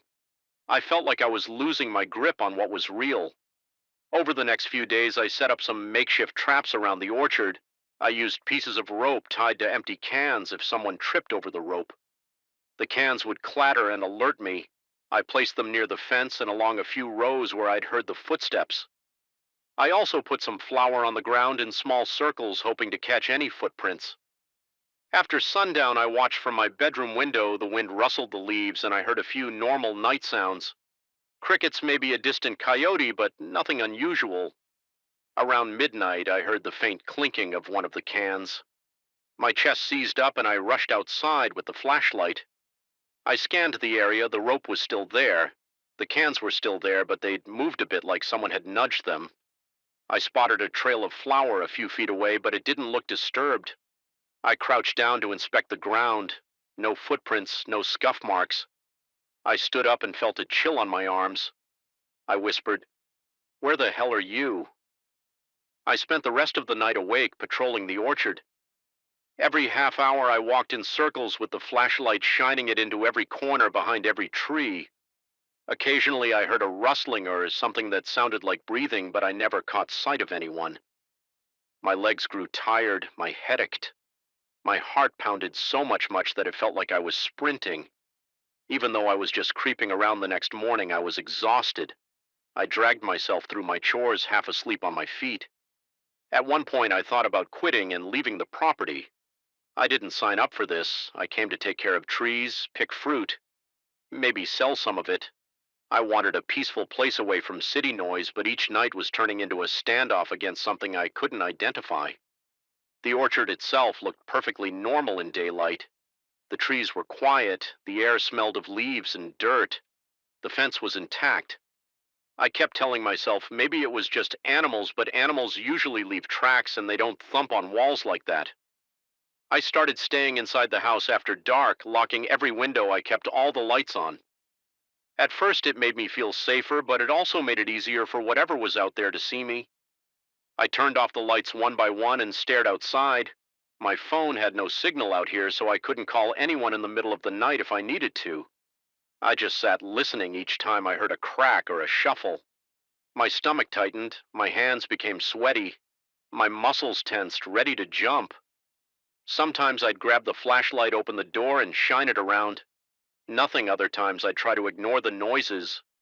Neither choice made me feel better. Once around 1 in the morning, I mustered the courage to stand on the porch for a few minutes. I just wanted to see if I could spot anything moving among the trees. The porch light cast a weak glow on the ground. My eyes scanned the distance. I saw the outlines of the orchard. Rose, the sky was clear and the moon was bright. I took a few steps down. The wood creaked under my feet. Then I heard a sudden rush of movement near the fence line, leaves swishing, branches snapping. It sounded like a person sprinting. I called out, "Hey," but I didn't move any closer. My legs locked in place. The noise stopped as fast as it had started. I waited, shining the flashlight, listening for breathing or any other sign of life. Nothing came back. I backed up to the door, stepped inside, and locked it. That pattern repeated itself on most nights. I tried different strategies, keeping the lights off all night, leaving them on, patrolling, staying put. But I never saw a person or an animal. The orchard remained calm during the day. I found no signs of forced entry, no broken fruit, no stolen tools. Yet every time I let my guard down after midnight, I'd hear something moving, whispering or banging on the walls. My sleep schedule became chaotic. I'd crash for a few hours in the early morning, then work all day in a tired fog. My appetite shrank. The tension in my shoulders felt constant, like a knot right near my spine. My eyes grew dull from lack of rest. One afternoon, I considered setting up a tape recorder or even buying a trail camera, but I hadn't saved enough money for decent surveillance equipment, and the cheap stuff wasn't worth the trouble. I told the local sheriff what I'd been experiencing, and he just shrugged. He said he'd send someone by if they got a chance, but they were short-staffed that same day. I tried warning the neighbor who lived a few miles down the road. He said he never heard anything strange at night, but he also admitted he slept with a TV on and never really paid attention. No help there now. Every evening I watch the sun go down with a tight feeling in my chest. I clean my tools and store them. I lock the shed, lock the house, double-check the fence. I eat a small meal and then I brace myself. I sit and wait. Sometimes I read to distract my mind, but the slightest noise makes me jump. Sometimes I think about sleeping in my truck, driving off if anything happens, but I've never actually done it. Something about this place keeps me pinned here, like I need to prove that I'm not scared off so easily still. The sounds continue: footsteps on dry leaves, faint whispers, light knocks against the walls. It never ends, and when I look, there's never anyone there. I don't know what else to do. I haven't found a solution, and I can't pretend it's normal, but I also can't leave. Just yet, the orchard needs someone to take care of it, and I said I would do this job, so that's where I'm at. Waiting for another night, another round of noises. I can't explain, hoping I don't lose my nerve so far. I'm still here, but it's getting harder to stay calm. The nights keep dragging on, and those whispers don't stop. I just wonder if they ever will. I heard the first strange noise. Last month, right at 3 o'clock in the morning, it was a scraping sound above my bedroom, sharp and repetitive. I thought it was a bird pecking on something. I was half asleep. So I rolled over and tried to ignore it, but it happened again the next night, and the next now. I can't get a full night's rest without thinking about those sounds on the roof. It's driving me insane. I live in a small apartment on the top floor of an old building downtown. The building has 6 floors and the elevator is slow. So I usually take the stairs, the hallways smell a bit musty, and the windows are narrow. The place has history, but it's not well maintained. The paint on the walls is peeling and the doors creak. My apartment is a single bedroom unit with a cramped living room, a tiny kitchen, and a bathroom that always seems damp. It's not fancy, but it's close to my job. I work as a night security guard at a parking garage a few blocks away, so I sleep late in the mornings and stay up during odd hours. That's probably why I'm the only one hearing these sounds. At first, I told myself it was just the wind or a stray cat. I talked to the superintendent, Mr. Gonalves, but he said nobody has gone up to the roof in months. He said the only way to the roof is through a locked access door at the end of the top floor hallway. He has the key, but he swears he hasn't opened it for a long time. I remember asking him about rats. He said the building's pest control was regular and thorough. He seemed sincere, and he even showed me the log of inspections from last year. There was no mention of any animals in the attic or on the roof still that didn't calm me. I kept hearing the noises some nights. It sounded like scraping metal. Other nights, it was a thumping that made my window rattle. It always happened past midnight, especially around 2 or 3 in the morning. I got fed up after a week of broken sleep one night. I waited for the noise to start. It was a Wednesday, and I had the following morning off around 2:30. I heard faint scratching right over my bed. My heart pounded. I sat up in bed. Ears alert, the scratching came in short bursts, followed by silence. Then I heard a soft knocking. I got out of bed, pulled on a pair of sweatpants, and headed to the door. My legs felt stiff and my stomach tightened with every step. I grabbed my flashlight from the kitchen drawer and walked into the hallway. The hallway lights were off, so everything was dim. Only a weak bulb at the far end of the hall was working. I saw the door to the roof access at the end. Past 2 other apartments, I could hear my own breathing. It sounded rough and uneven. I realized I was a little scared, but I pushed that aside and moved forward. Forward, the floorboards creaked under my slippers. I tried to be quiet, but my footsteps echoed in the empty corridor when I reached the access door. I paused. I didn't have the key, and I knew it was always locked. But I tried the handle anyway. It didn't budge. I stood there for a moment, listening. Everything was dead silent. The quiet made my skin crawl. My ears felt strained, like I was searching for the faintest sound. After a few seconds, I took a deep breath and knocked on the door. I don't know why I knocked. I guess I wanted to see if there would be a reaction. I heard nothing. Then I shined the flashlight at the edges of the door. The paint was old and flaking, but there was no sign of forced entry. No fresh scratches on the wood. I even checked the floor for footprints or debris. It was just dusty. I felt my arms tingle. I wasn't sure if I was relieved or more unsettled. I ended up going back to my apartment the rest of the night.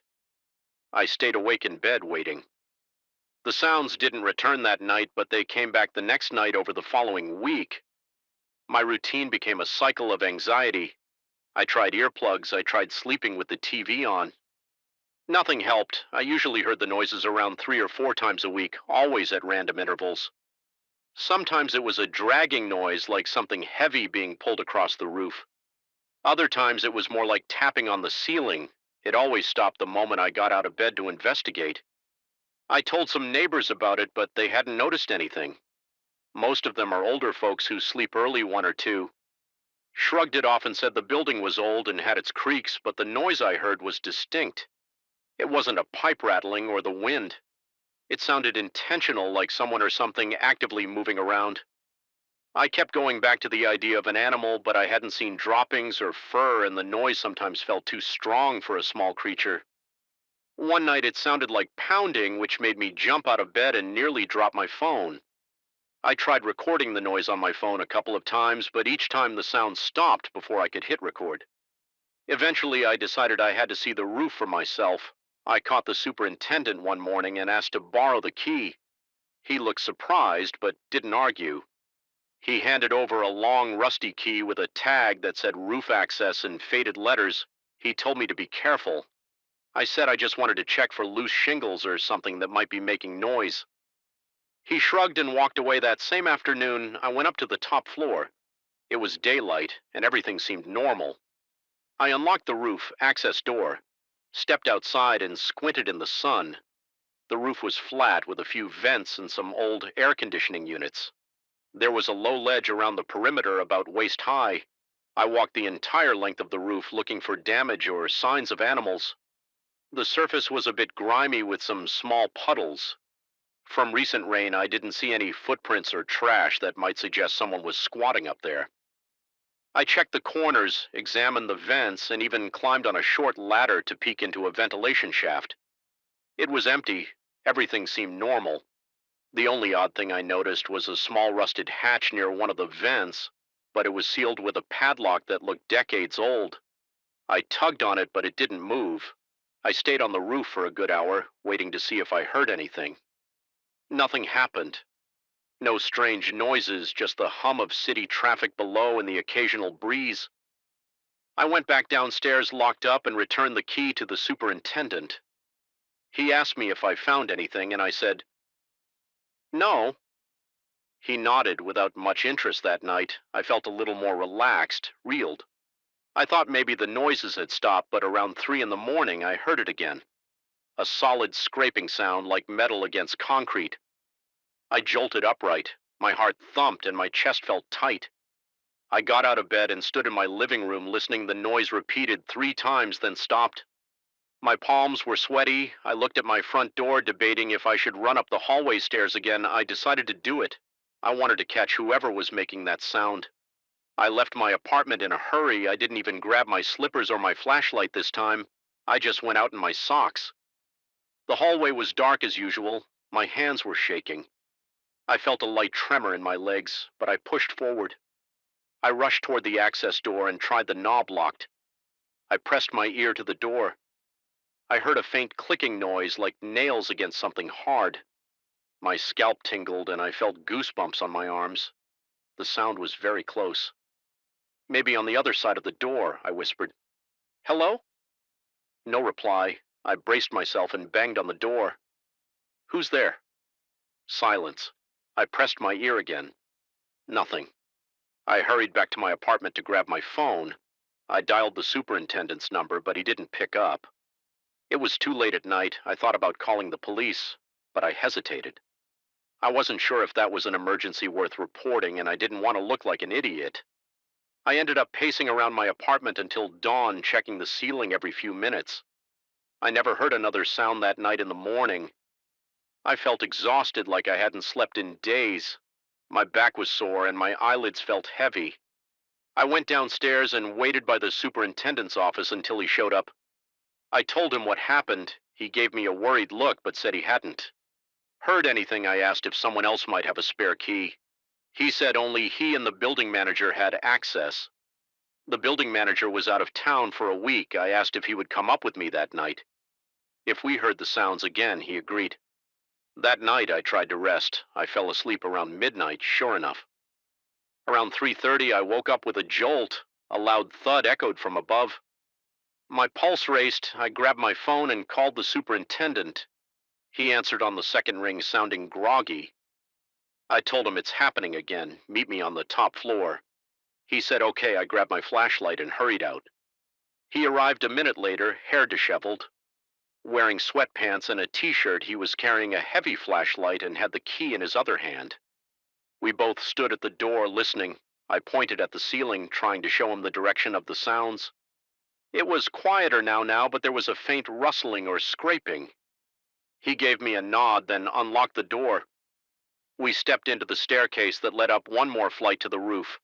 The tension in my chest got worse. My breathing felt shallow. The superintendent's face looked tense. We reached the final door to the outside. He turned the key, pushed the door open, and shined his flashlight around. We stepped onto the roof. It was dark. The city lights reflected off of few metal surfaces. We walked slowly, checking every corner. I felt a cold sweat on my neck. I expected to see something move in the shadows, but everything was still. My teeth were clenched, and my grip on my flashlight was so tight my knuckles hurt. We covered the entire roof, looking behind the air conditioning units. checking the sealed hatch, tapping on the vents. We didn't see any sign of forced entry or disturbance. There was only the distant sound of traffic. I glanced at the superintendent. He shrugged, looking uncomfortable. We stood there for a minute, scanning every inch of the roof. Nothing. We went back inside. He locked the door again and handed me his flashlight so I could look around the stairwell. It was empty. No footprints, no trash, no sign of a person. We both stood there, shoulders stiff. Eventually he sighed and went back to his apartment. I turned to mine over the next few days. I tried to forget about it. The noises came and went. Sometimes I heard faint scratching. Other times it was stronger, like thumping each time I tried to investigate. It stopped. My chest would tighten and my hands would get clammy. I started losing sleep and my performance at work suffered. I was on edge all the time. I snapped at a coworker for no reason. Every night I lay awake waiting for the sounds. 2 nights ago something changed. I was lying in bed at around 2 in the morning. My eyes were open, staring at the ceiling. I heard a soft clanking noise like metal hitting metal. I got up, heart pounding, and walked to my living room. The sound was louder there. I looked at my ceiling light fixture and noticed a slight flicker. Then I heard a loud thud as if something landed on the roof right above me. I jumped back, feeling my chest. Hammer, I ran to my door, stepped into the hallway, and listened. The building was silent except for a distant hum of someone's TV. I took a few slow steps toward the access door, but I stopped halfway. I was too tired to run up again and find nothing. My breathing felt rough. My legs felt weak. I turned around and went back to my apartment. The sounds continued for another minute, maybe 2, then faded. I sat on my couch wide awake until morning. I still don't have an explanation for the noises. I've considered calling the authorities, or maybe getting a professional to inspect the roof, but part of me thinks it's pointless. I've already checked up there with the superintendent. There's nothing. I can't figure out why these noises happen only in the early morning hours and always stop when I go to investigate. The superintendent insists no one else has a key and there's no other way up. My neighbors claim they haven't heard a thing. I keep waiting for a night when I'll catch whoever or whatever is up there, but it never happens. I lie awake, my heart thawing, and I listen. Sometimes the noises last longer and get louder. I feel my pulse. Rush, my scalp tingles. I clutch my phone or my flashlight. I picture something prying the shingles or moving the metal ducts, but I never see it. Every time I open the door, there's just darkness and silence. The fear is growing, but so is my frustration. I don't know how to make it stop now each night. I feel the dread in my stomach before I hear anything. I stare at the ceiling. My hands shake, my forehead sweats. I think about all the steps I've taken. I keep replaying them, searching for something I missed, but I come up blank. The building is old, but it's solid enough. The roof is locked up tight. The superintendent is just as public puzzled as I am. Yet the noises won't stop, and I'm left with this constant tension in my chest. I don't know where it's heading, but I can't ignore it anymore right now. It's nearly 2. In the morning, I'm sitting in my living room typing this out on my phone. Waiting, my back hurts and my eyes are sore. The building is quiet, my windows are closed, my lights are off. I'm just waiting for the next scrape or knock. I'm sure it will come soon, and I'll get up, heart racing, hands shaking, ready to chase after it again, only to find nothing. I don't know if I'll ever figure this out, but I can't shake the feeling that something or someone is up there and it's not going away. I heard the hollow echo of my own footsteps the first time I walked into that old hospital building. The place had the smell of dust and stale air. I remembered pausing for a second in the lobby, wondering if I should really take that temporary security job, but I needed the money and I've never been the type to turn down work. I told myself it was just another shift, just another empty building. I had no clue how wrong I was. I'm a 37-year-old guy from a small town. I'm no stranger to late nights and quiet halls. Before this gig, I worked security at a shopping mall that was usually easy-board teenagers, lost tourists, maybe a shoplifter, but this hospital was different. It had been shut down for a while and was scheduled for major renovations. The contractor needed someone to keep an eye on it. At night, the job sounded straightforward. Walk around every couple of hours, lock all the doors, make sure nobody was sneaking in to steal old equipment or copper wires. I showed up on my first night around 10 p.m. The lights in the main corridor worked, but half the building was under construction. Ruction, so entire sections were dark. I had a flashlight, a ring of keys, a thermos of coffee, and my phone.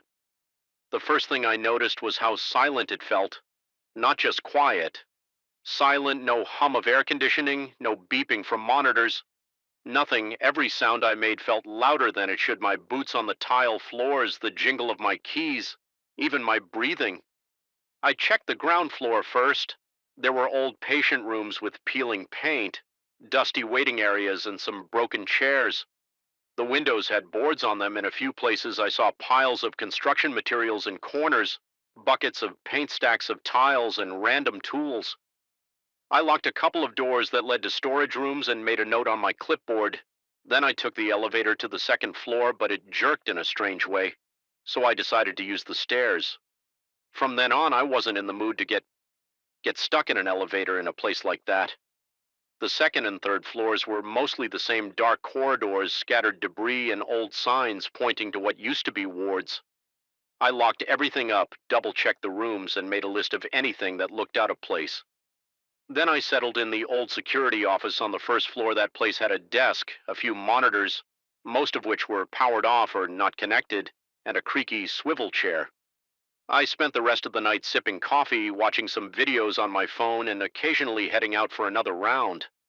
Nothing happened. It was boring, but I preferred it that way. The second night was almost the same. I did my rounds, found nothing unusual, and spent most of the time in the security office. The third night, I heard some weird clanging sounds in one of the back corridors. It sounded like metal pipes. I walked over to investigate and found a half-open supply closet with some loose pipes leaning against the wall. One of them had fallen and made a noise. I pushed it aside, closed, and locked the closet and went back to my seat. My shift ended at 6 o'clock in the morning, and I drove home feeling a little tired but not spooked. Around the end of my first week, I got more used to the building. I knew which floors made weird sounds, which corners were cluttered with debris, and where the light still worked. But I also started feeling uneasy in certain areas. There was one corridor on the third floor with a row of empty patient rooms. Every time I walked through, there I felt pressure in my chest. My breathing got tight and I got goosebumps. I told myself it was just the stale air or maybe some leftover chemicals from old cleaning supplies, but I tried to avoid going down that hallway alone. In the dark, I stuck to the main route when possible. Then came the night. I can't explain. It was after midnight. I think it was around 2:30 a.m. I was bored in the security office, flipping through old magazines I found in a drawer. I decided to do my regular round, so I got up, grabbed my flashlight, and checked the first floor. I then walked up the stairs to the second floor. My plan was to walk the perimeter, check all the doors, and come back down. I walked slowly, shining my flashlight on the walls and corners. The overhead lights were off in that section because of the renovation. I passed by a small break room, then a wide hallway that led to some administrative offices. I tried a few doorknobs, all locked. I went around a corner that opened into a larger corridor. It was long and dark with a single flickering light at the far end. I heard my own footsteps echo. I remember the squeak of my boots. The air felt colder than usual. I could see my breath in front of me. I thought maybe a window was open or broken somewhere. Letting in the night air, as I got closer to the end of the corridor, I saw a door that looked slightly ajar. It was almost at the very end of the hallway near the corner. I was certain I had locked that door earlier. I had checked all doors on the second floor around 11 p.m. to make sure they were secured. My heart started beating faster. I wondered if maybe a worker came in during the day and forgot to close it properly, but it looked half open, not just unlocked. I approached slowly. My flashlight beam danced on the walls. My mouth felt dry and I could hear my pulse in my ears. I tried to keep my steps quiet, but the tiles made that impossible. As I got closer, I felt a cold breeze move past me like a sudden draft. The door creaked louder, as if something was pushing it from the other side. I was about 10 feet away when I heard a low scraping sound like metal dragging against the floor. I froze for a second, trying to figure out if I should call out or just keep walking. I decided to call out my voice. Shook a little. Anybody there? Hello. I waited, but there was nothing. No footsteps, no voice, just the hum of my flashlight and that occasional flickering overhead light. I moved closer. The door was maybe 2 feet open. Now I saw darkness inside. The room looked abandoned. No furniture, no equipment, just empty space. I took one step forward, shining the flashlight in. That's when the door started to move. It swung shut in one quick motion, slamming so hard that I felt the vibration in my chest. I jumped back, my heart pounding the door. Missed my face by inches. For a moment, I just stood there, breathing hard. I tried the doorknob. It was locked. I jiggled it, and it wouldn't budge. I got the keys off my belt and tested each one, even though I was pretty sure which key opened that room. None of them worked because the lock was engaged from the inside. I checked the doorframe for signs of forced entry. Nothing. It looked undamaged.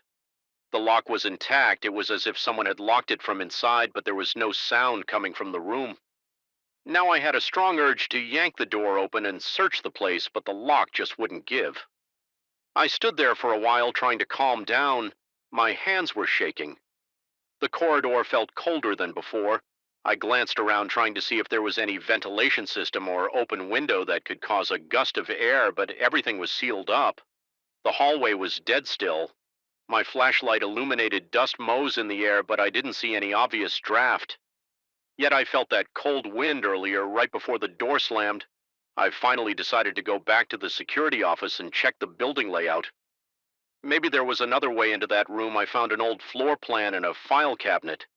It showed that the room was a storage closet with only one entrance and no window. Windows, there were no vents big enough for someone to crawl through. I grabbed the master key ring again and returned to the second floor. I tried the door once more, but it was still locked tight. My mind raced with possibilities. Maybe someone had snuck in earlier, tampered with the lock, and was messing with me. But the building was empty as far as I could tell, and the only door to that room was the one I was staring at. The hinges looked old and rusty, but they worked well enough to slam in my face. I thought about calling the supervisor, but I wasn't sure what to say. The door opened by itself and then locked itself from inside sounded ridiculous. Still, I wrote down the incident in my log, marking the time around 2:45 a.m. The rest of the night was painful. I couldn't focus on anything else. Every time I closed my eyes, I saw that door swinging shut. I did a few more rounds, but I avoided that hallway. Part of me wanted to figure out a way to open that door, but I was honest. Lie too shaken to try prying it or forcing it open. I didn't want to see what was inside. If I managed to break in, my shift ended at 600. The morning light in the lobby was a relief. I practically ran to my car when I came back the following night. I felt nervous just stepping into the lobby. The building seemed darker, like it was feeding off my anxiety. I headed to the second floor right away, determined to check that door again in the light of my flashlight. Maybe I'd find a rational explanation. I found it locked just like before. I tried the same keys. None worked. I pressed my ear to the door. No sounds from inside. I went back downstairs and found the head contractor's phone number in my files. I called him. He said nobody had been in that area for a while, and that the locks hadn't been changed. I told him the door was stuck. He said he'd send a worker in the morning to check it out. I thanked him and hung up. I didn't mention the strange part about the door slamming on its own. Just said it seemed jammed. I spent that entire shift jumpy, turning around at every sound, checking corners, feeling my heart. Skip beats every time something clanked in the distance. I kept the lights on where I could, but a lot of them didn't work because of the electrical shutdown. I kept my flashlight close and tried to distract myself with my phone. Around midnight, I forced myself to do a full round. I told myself I had to be professional. I walked the first floor, everything normal. I climbed the stairs, checking my watch every few steps. The second floor was silent. The corridor looked the same. With that flickering light near the end, I stared at the locked door from a distance, shining my flashlight on it, but I didn't go near it.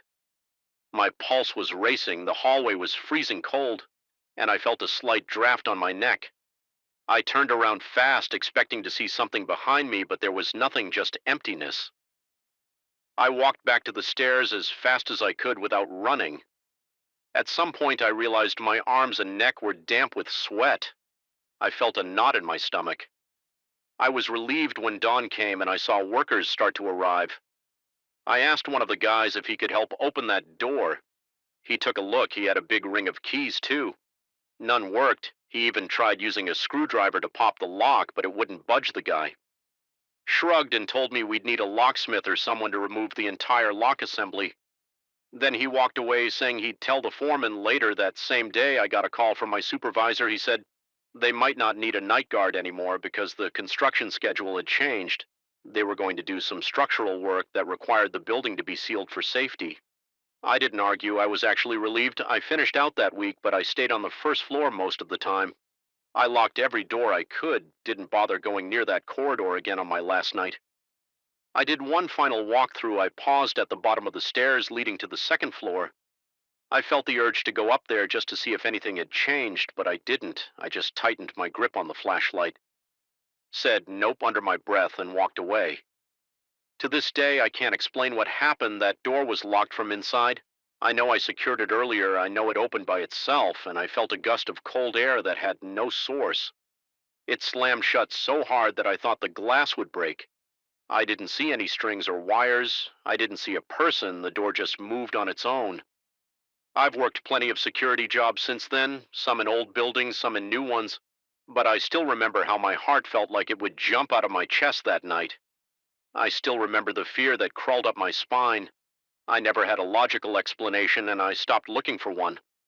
A long time ago, that door was between me and something I don't understand, and I'm fine. Leaving it at that, I got off the bus and saw the small train station in front of me. The light from a single lamp glowed dimly against the concrete. I could see a short platform, a metal bench, and a few signs that looked worn out. My watch showed it was past 11 at night. I was annoyed at my own mistake because I had messed up the train schedule earlier in the day. By the time I arrived, the place was empty. There were no employees, no other passengers, and no sounds.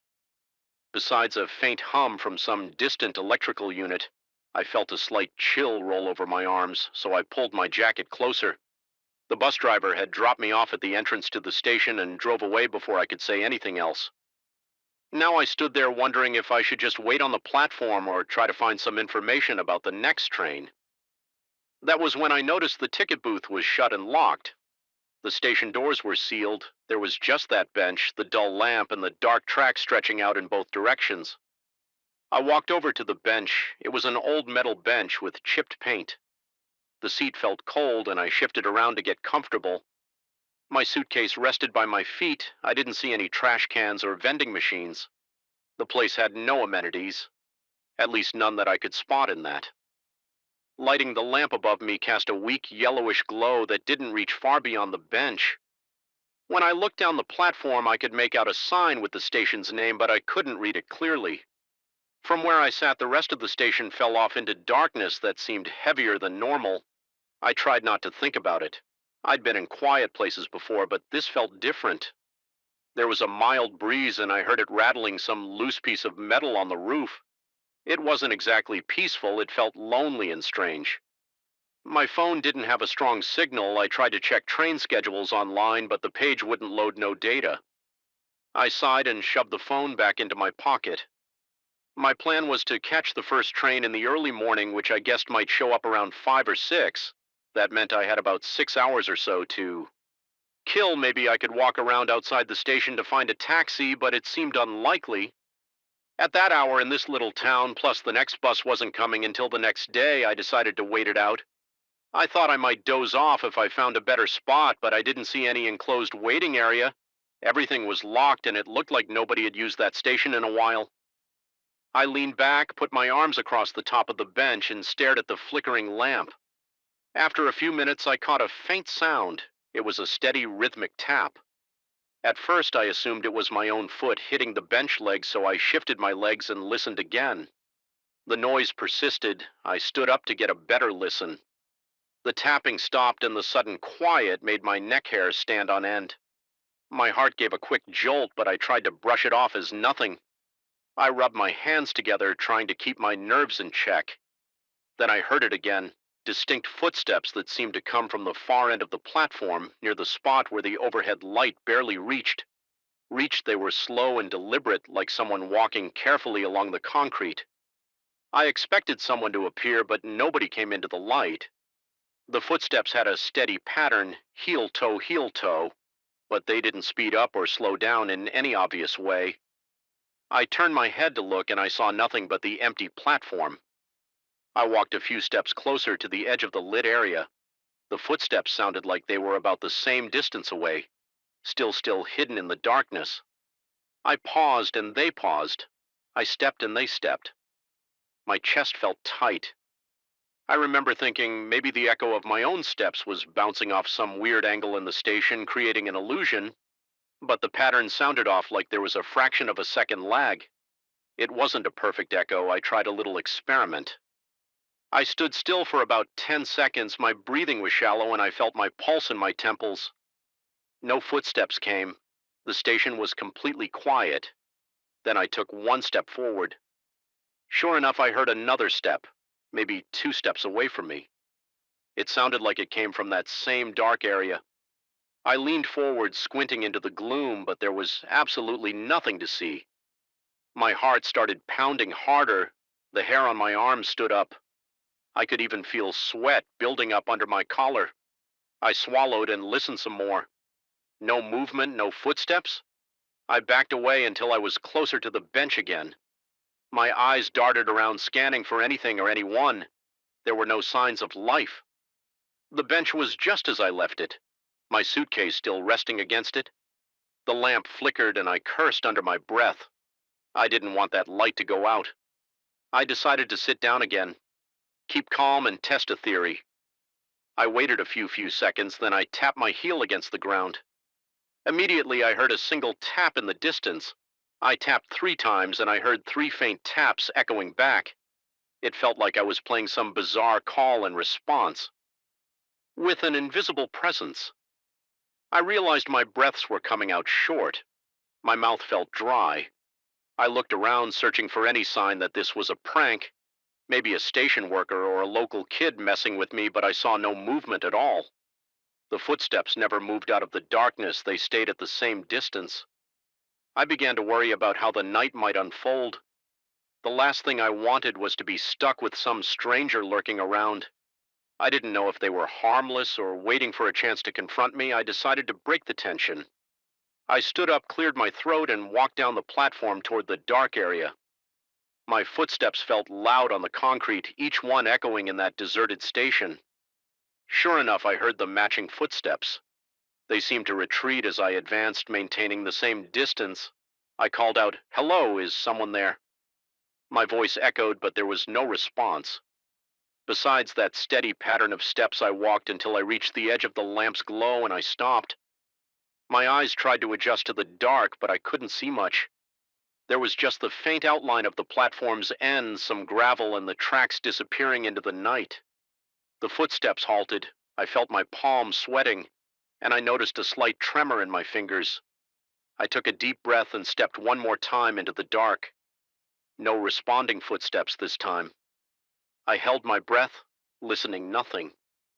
The wind kicked up a bit and I felt a light breeze graze my face. I stood there, heart pounding, and then I stepped back into the light. I felt a bit shaky, like my body couldn't decide whether to fight or run. I turned around and went back to the bench, rubbing my palms on my pants. My brain churned with possibilities. Maybe I was imagining things, but those sounds were too clear to be a trick of the wind. I sat down again and tried to keep still. I glanced at my watch. It was almost midnight. I figured I should wait and see if the footsteps started again.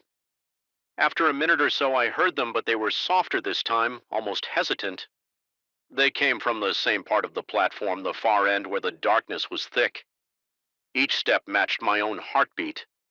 In a strange, uncomfortable way, I dug my fingernails into my palms. My breathing felt shallow again.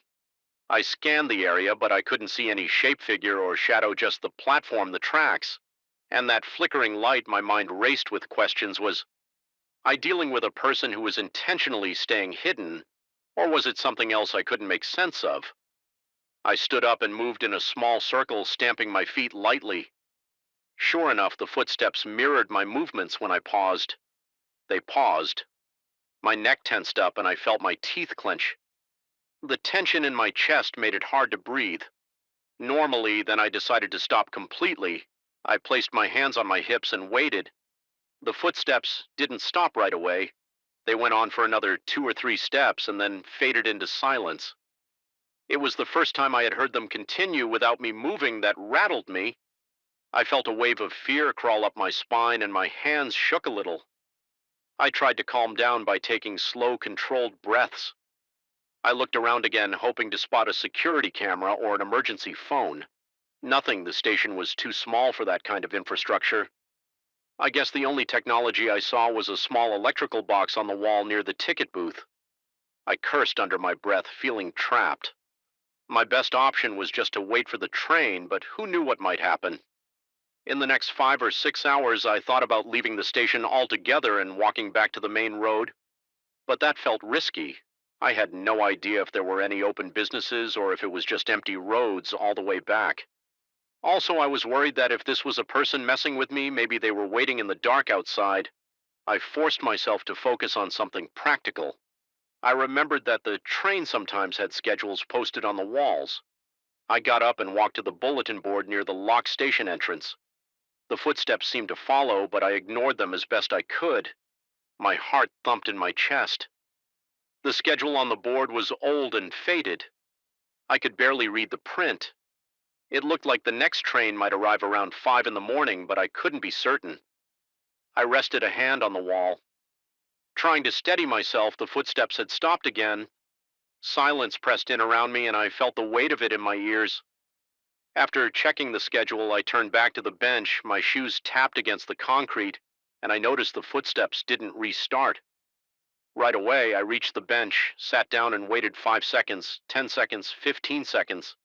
Nothing. Then, out of nowhere, I heard a single tap, as if someone dropped small object on the ground. It came from somewhere near the bench.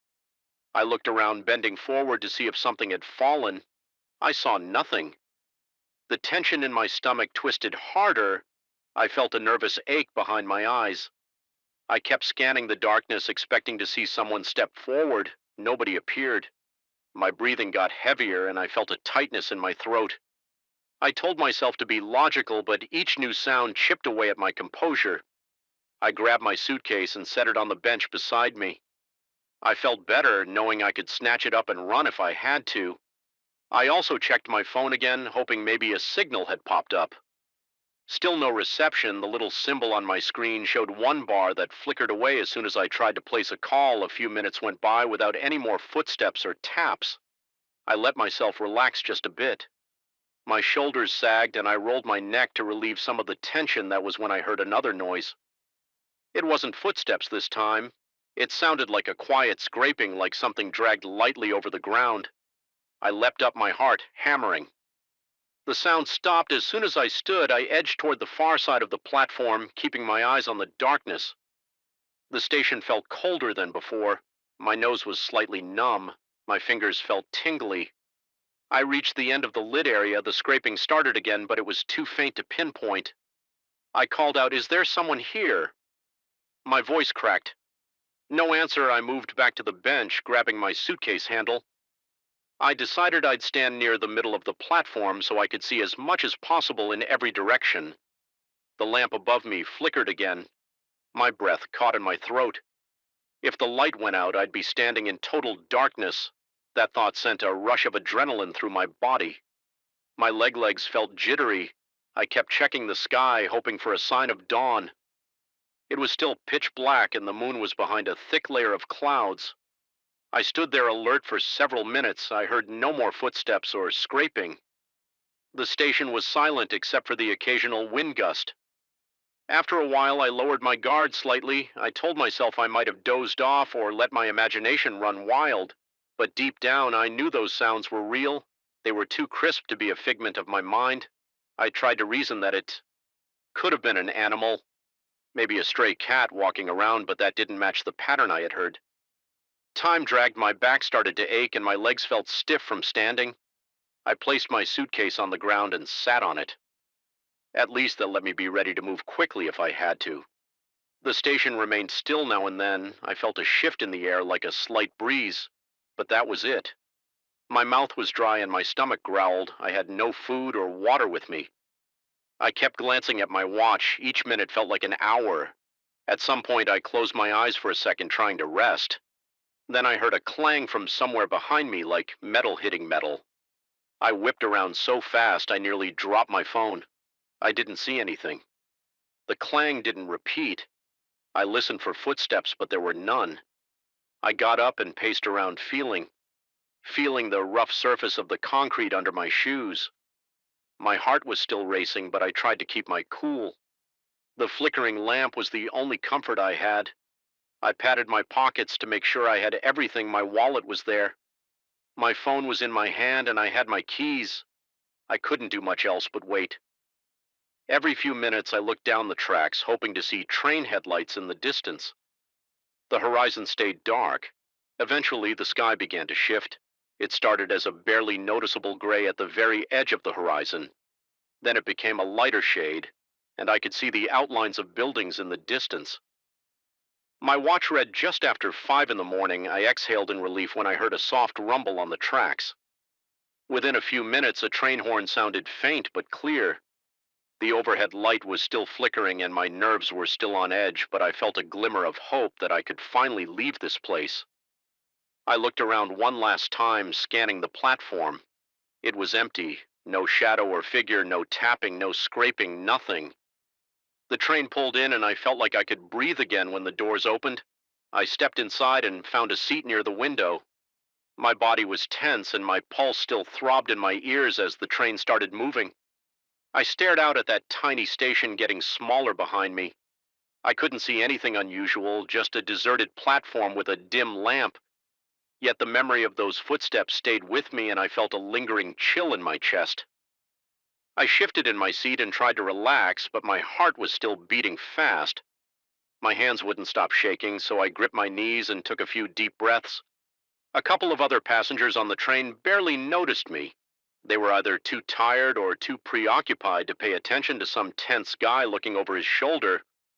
I tried to think of a rational explanation for what had happened. Maybe there was a drifter in the shadows following me for some reason, but then deciding to back off. Maybe the station had an echo effect I'd never encountered before, no matter what I told myself. I knew what I heard, the sound of those footsteps matching mine, stopping when I stopped, then continuing without me. At the end, that was the detail that kept looping. In my head, by the time I reached my destination, the sun was fully up.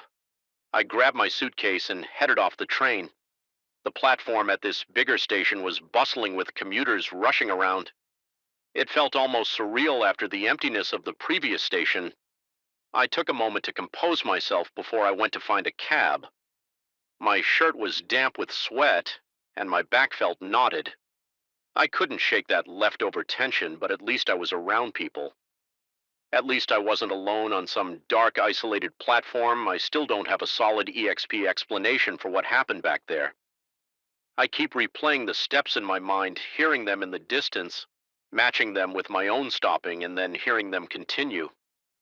All I can say is it happened, and it felt real. I felt that fear in my bones even now. When I think about it, my skin crawls. Maybe it was just a trick of sound, or my mind playing games, or maybe there was someone lurking around that station enjoying a twisted way of spook. A lone traveler, I can't be sure, and I'm not eager to go back there and investigate. All I know is that I spent hours on that station platform fighting the urge to run away, all because of those footsteps that made no sense. The memory still clings to me, and I don't think I'll forget it anytime soon. If anyone ever asks about odd experiences during travel, that station is the first thing that comes to mind. I have no plans to return, and that's really all there is to it. I first noticed something was off in my basement when I went down there to look for some old tools. The light fixture on the ceiling gave off a weak glow, and the corners were always in shadow. I never used to pay attention to that mirror against the wall. It was just there, left by the previous owner, too big and heavy to move. but the day I caught a glimpse of something that didn't belong my gut. Twisted, I saw furniture that wasn't in my basement. There was a rocking chair, and I swear I saw a figure sitting on it, moving back and forth in a slow rhythm. It vanished when I turned around, but the image stuck in my mind. That's when everything began to change. I'm a straightforward guy. I don't read scary books or watch many horror movies. But something about that reflection disturbed me. I decided to test it right away. I moved a stack of boxes in front of the mirror, wanting to see if the reflection would match. The real basement had those boxes stacked against the wall when I looked in the mirror, though I didn't see the boxes. I saw a rocking chair in that exact spot. A figure sat there with its back slightly turned shoulders, hunched arms resting on the chair's armrests. The rocking motion was slow, almost gentle. I froze, staring at that shape, trying to pick out details. The figure had a dark jacket or maybe a sweater. Its hair, if it had. Hair looked black, but I couldn't see a face. Then it lifted a hand like a slow wave. My neck tightened and I felt my pulse thumping in my ears. I walked away. I tried to calm myself upstairs, leaning against the kitchen counter, feeling my hands tremble. The rest of the house felt normal. I could hear the hum of the refrigerator. I could see the sun shining through the window. Everything was in its place except for the feeling that something was waiting for me down there. My heart felt heavy, but I had to be sure maybe my mind was playing tricks, so I went back. I took a deep breath and forced myself to flip on that weak basement light again.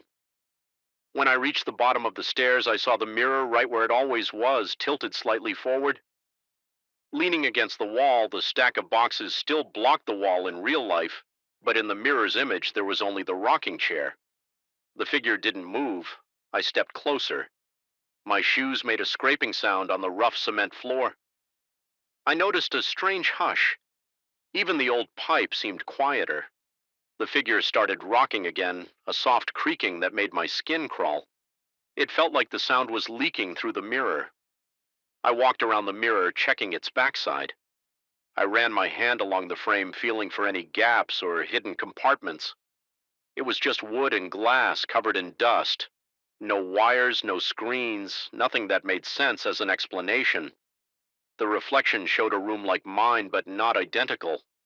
The walls looked darker, and I saw shapes of furniture that didn't match anything I owned. The only clear item was that rocking chair.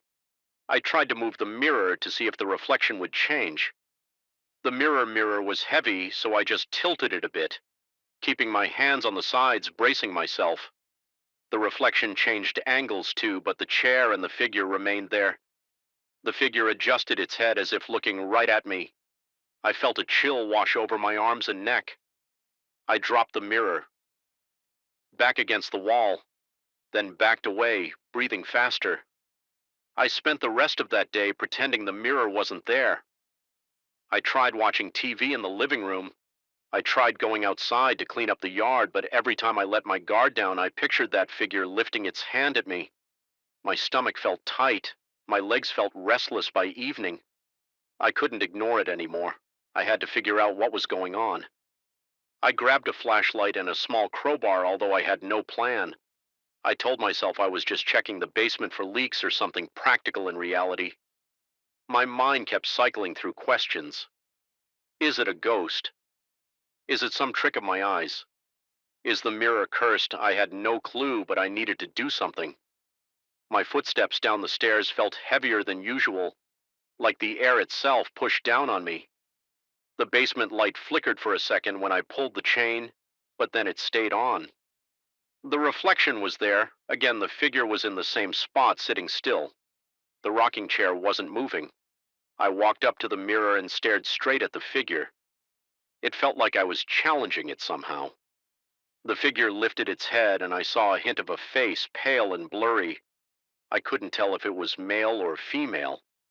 It slowly raised its right hand and waved again, a gentle side-to-side motion of the wrist. My heart pounded so hard that my vision felt shaky. My palms were slick with sweat, and I adjusted my grip on the flashlight. I reached out and touched the mirror's surface. The glass was cold. I pressed a bit, but it felt solid. I pulled my hand back and looked at my fingertips. Expecting some sign of condensation or something strange, they were just cold. I bent down to peer into the corners of the mirror, hoping to see the reflections. Edges warping the image stayed consistent, showing that other basement. The figure's head tilted like it was curious. My arms got goosebumps. I could feel the hairs on my neck prickling. I let out a shaky exhale and stood up straight. I stepped back, raised the crowbar, and decided I would tap the glass. I gave it a light knock, half expecting the glass to shatter or something to happen. The figure didn't move, the reflection didn't ripple. It stayed the same. I knocked again a bit harder, the sound echoed around me. That's when the figure slowly reached for the armrest and started rocking again, forward and backward. The same even pace. I heard a faint squeak or creak. It almost felt like it was in the basement with me. Though I couldn't pinpoint the exact direction of the sound, I couldn't stand it anymore. I left the basement, my legs felt stiff and my chest felt tight upstairs. I locked the door leading down to the basement. It was a flimsy lock, just a basic doorknob lock. But it gave me a tiny sense of control. I ended up sitting in the living room with all the lights on, tapping my foot and checking the time on my phone. My mind kept replaying the rocking motion. I couldn't figure out what the figure wanted or what it might do. Every time I closed my eyes, I pictured that slow wave. I didn't sleep well that night. I woke up several times, sweating and gasping, convinced I heard a creaking sound coming from below, but whenever I listened carefully, the house was silent, except for the normal hum of the heater and the slight rattle of the air ducts in. In the morning, I felt groggy and tense. My muscles were sore from how rigid I had been all night. I decided to return to the basement in the daylight, thinking that maybe sunlight would make everything less terrifying around midday. I unlocked the basement door. The steps creaked under my weight as I went down. I had my flashlight and crowbar again. The mirror was still there, leaning against the wall with those dusty edges and that dim reflection. The figure was rocking. I couldn't see its face in detail, but I sensed it was waiting for me. I took a few steps closer, feeling that jittery sensation in my stomach. Then I stopped. The figure stopped rocking it, turned its head toward me. It slowly stood up from the chair, its outline shifting in the reflection. My breath caught in my throat. I saw it stand, and then I couldn't see the chair anymore. The figure was closer to the glass in that other space. As if it had stepped forward, it looked like it was about the same height as me. It extended a hand forward, palm facing me, almost pressing it against the mirror on its side. I felt a freezing chill run through me. I stepped back and accidentally kicked a box. My breathing went shallow and I gripped the crowbar so tight that my knuckles hurt. I didn't want to see what would happen if I stayed. I backed away slowly, never taking my eyes off the mirror. The figure stayed in place, hand against the glass. Head tilted. It didn't follow me, at least. Not in the reflection. I reached the staircase and hurried up my chest. Thewing with fear, I left the light on down there and slammed the door shut at the top for several days. I avoided the basement. I went to work, came home, and did my best to ignore the presence downstairs.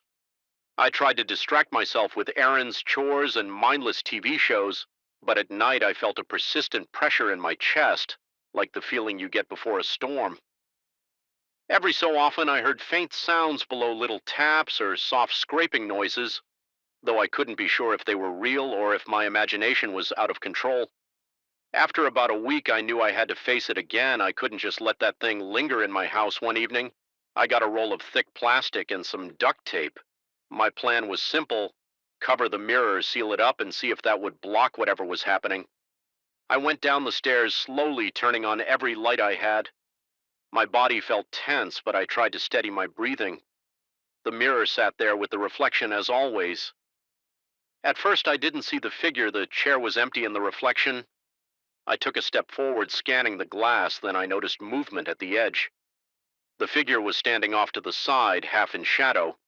Its shoulders were slightly forward, as if it was peering around the corner of that other basement. I swallowed hard. My mouth felt dry. My heart pounded, but I forced myself to unroll the plastic sheet. I kept my eyes on the mirror. The figure remained in that corner, barely visible. I stretched the plastic over the glass. My hands shook as I tore strips of duct tape and fixed the sheet in place. The reflection got darker and darker as the plastic covered more of the glass. I didn't hear any sounds, but I felt like the air was thick, making it harder to breathe. Finally, I had the entire mirror covered. I ran my hands over the edges, smoothing the tape for a moment. I stood there waiting. I wondered if I'd feel something pushing against it, but everything stayed still. I left the basement with the mirror covered that night. I slept a little better. I still dreamt about it, but at least I didn't have the urge to check every noise over the next few days. I tried to forget. I told myself it was over. The basement felt less threatening, so I went down there to do laundry and grab tools, always avoiding that far wall. I didn't want to look at the mirror even with the plastic on it. But 3 days later, I heard a noise that made my chest tighten. In an instant, it was a distinct tear, like the sound of plastic ripping. I was in the hallway and I stopped in my tracks. The sound came from below. My first thought was that maybe I didn't tape it well enough. Maybe the plastic was just coming loose. But I also had a terrifying thought. Something might be pulling it off. I stood there at the top of the basement stairs, gripping the banister. My hands sweaty, I grabbed a flashlight and stood on the top step. The light switch was at the bottom of the stairs, so I had to descend in the dark until I reached it. The ripping sound was gone and the basement felt quiet. I took each step, slowly aiming the flashlight ahead. When I reached the bottom, I pulled the chain to turn on the overhead bulb. My stomach sank when I saw the plastic. It was peeled back from one side like a corner had been tugged loose. The duct tape was still stuck to the frame, but the plastic was ripped down the middle. A large vertical tear I approached with my flashlight. Raised the inside of the tear showed the mirror's glass. The reflection inside was pitch black at first because the rest of the plastic was blocking the light. Then in that opening, I saw movement. The figure's face appeared near the TR, peering out as if it was looking through a gap in a curtain. I gasped and stumbled back, almost falling over a box. I landed on one knee, my heart hammering so hard I could hear it. The figure's face was still indistinct, but I could see its eyes. They were dark, and they felt focused on me. My hands were shaking as I scrambled upright. I grabbed the nearest thing, a spare piece of wood, and swung it at the mirror. The wood bounced off without breaking the glass. The sound was loud, and I winced, half expecting shards to fly everywhere, but the mirror stayed intact. That face didn't flinch. The figure just pulled back slightly, disappearing into the gloom of that other room. I stood there breathing hard, my arms tingling with adrenaline. I had no clue what to do next, so I ran upstairs and slammed the door. My hands were unsteady and my legs felt weak. I paced around my living room thinking about calling someone, but who would I call a mirror repair service? The cops, a paranormal investigator. I ended up just standing by the kitchen sink, holding a glass of water. Trying to calm myself, my shirt was damp with sweat. When I finally went back down, I was done playing around. I came armed with a hammer and a large blanket. I wrapped the blanket around the mirror, covering the ripped plastic in the process. Then I used the hammer to drive nails into the wall around it, hooking the edges of the blanket. I wanted to bury that thing under layers of fabric and tape. My breathing was uneven, and I felt my arm muscles strain with each hammer swing every time the hammer struck. I expected something to burst out from beneath the blanket, but nothing happened now. The mirror is completely sealed up behind layers of plastic fabric and nails. I avoid that part of the basement some nights. I think I hear rocking or a soft scraping sound, but I try to ignore it. I've thought about moving out or maybe hiring someone to haul that mirror away, but I haven't decided yet. Every time I gather the nerve to do something drastic, I remember the figure standing there looking out, raising its hand in that slow, deliberate wave. My spine tightens at the thought. I don't know what that thing is or why it's there. I only know I don't want to see it again. I keep the door locked and I keep my mind off the basement. But whenever I pass by that door, I feel a weight in my chest, and I listen for noises I haven't heard anymore. Tearing sounds. I haven't seen any new rips in the covering still. Part of me worries that if I ever do see the figure again, it'll be standing on my side of the mirror for now. I'm trying to live my life as normally as possible. I watch TV, make dinner, and go to work. But whenever I'm at home alone, I'm aware of that basement. I feel the tension in my shoulders. I keep thinking about that slow wave, the rocking chair that doesn't exist in my house, and the way the figure's face seemed to be studying me. The mirror is still down there, hidden behind thick layers I put up in desperation, but I know it's not gone. It's waiting, and I'm not sure how long I can stand living above something that watches me from a place that shouldn't exist. I don't have a need ending for this. I'm stuck with that mirror for now, and I'm doing my best to pretend everything's fine. But every time I walk by that basement door, I feel an urge to listen, as if the figure might call out or bang on the glass. Sometimes I think about just setting the whole thing on fire or smashing it into pieces, but I'm scared of what I might unleash. If I break the glass, maybe I'll do it anyway, or maybe I'll try to get rid of it in some other way. Until then, it stays downstairs silent and covered, but very much there, and I can't forget it. I wish I could, but I can't.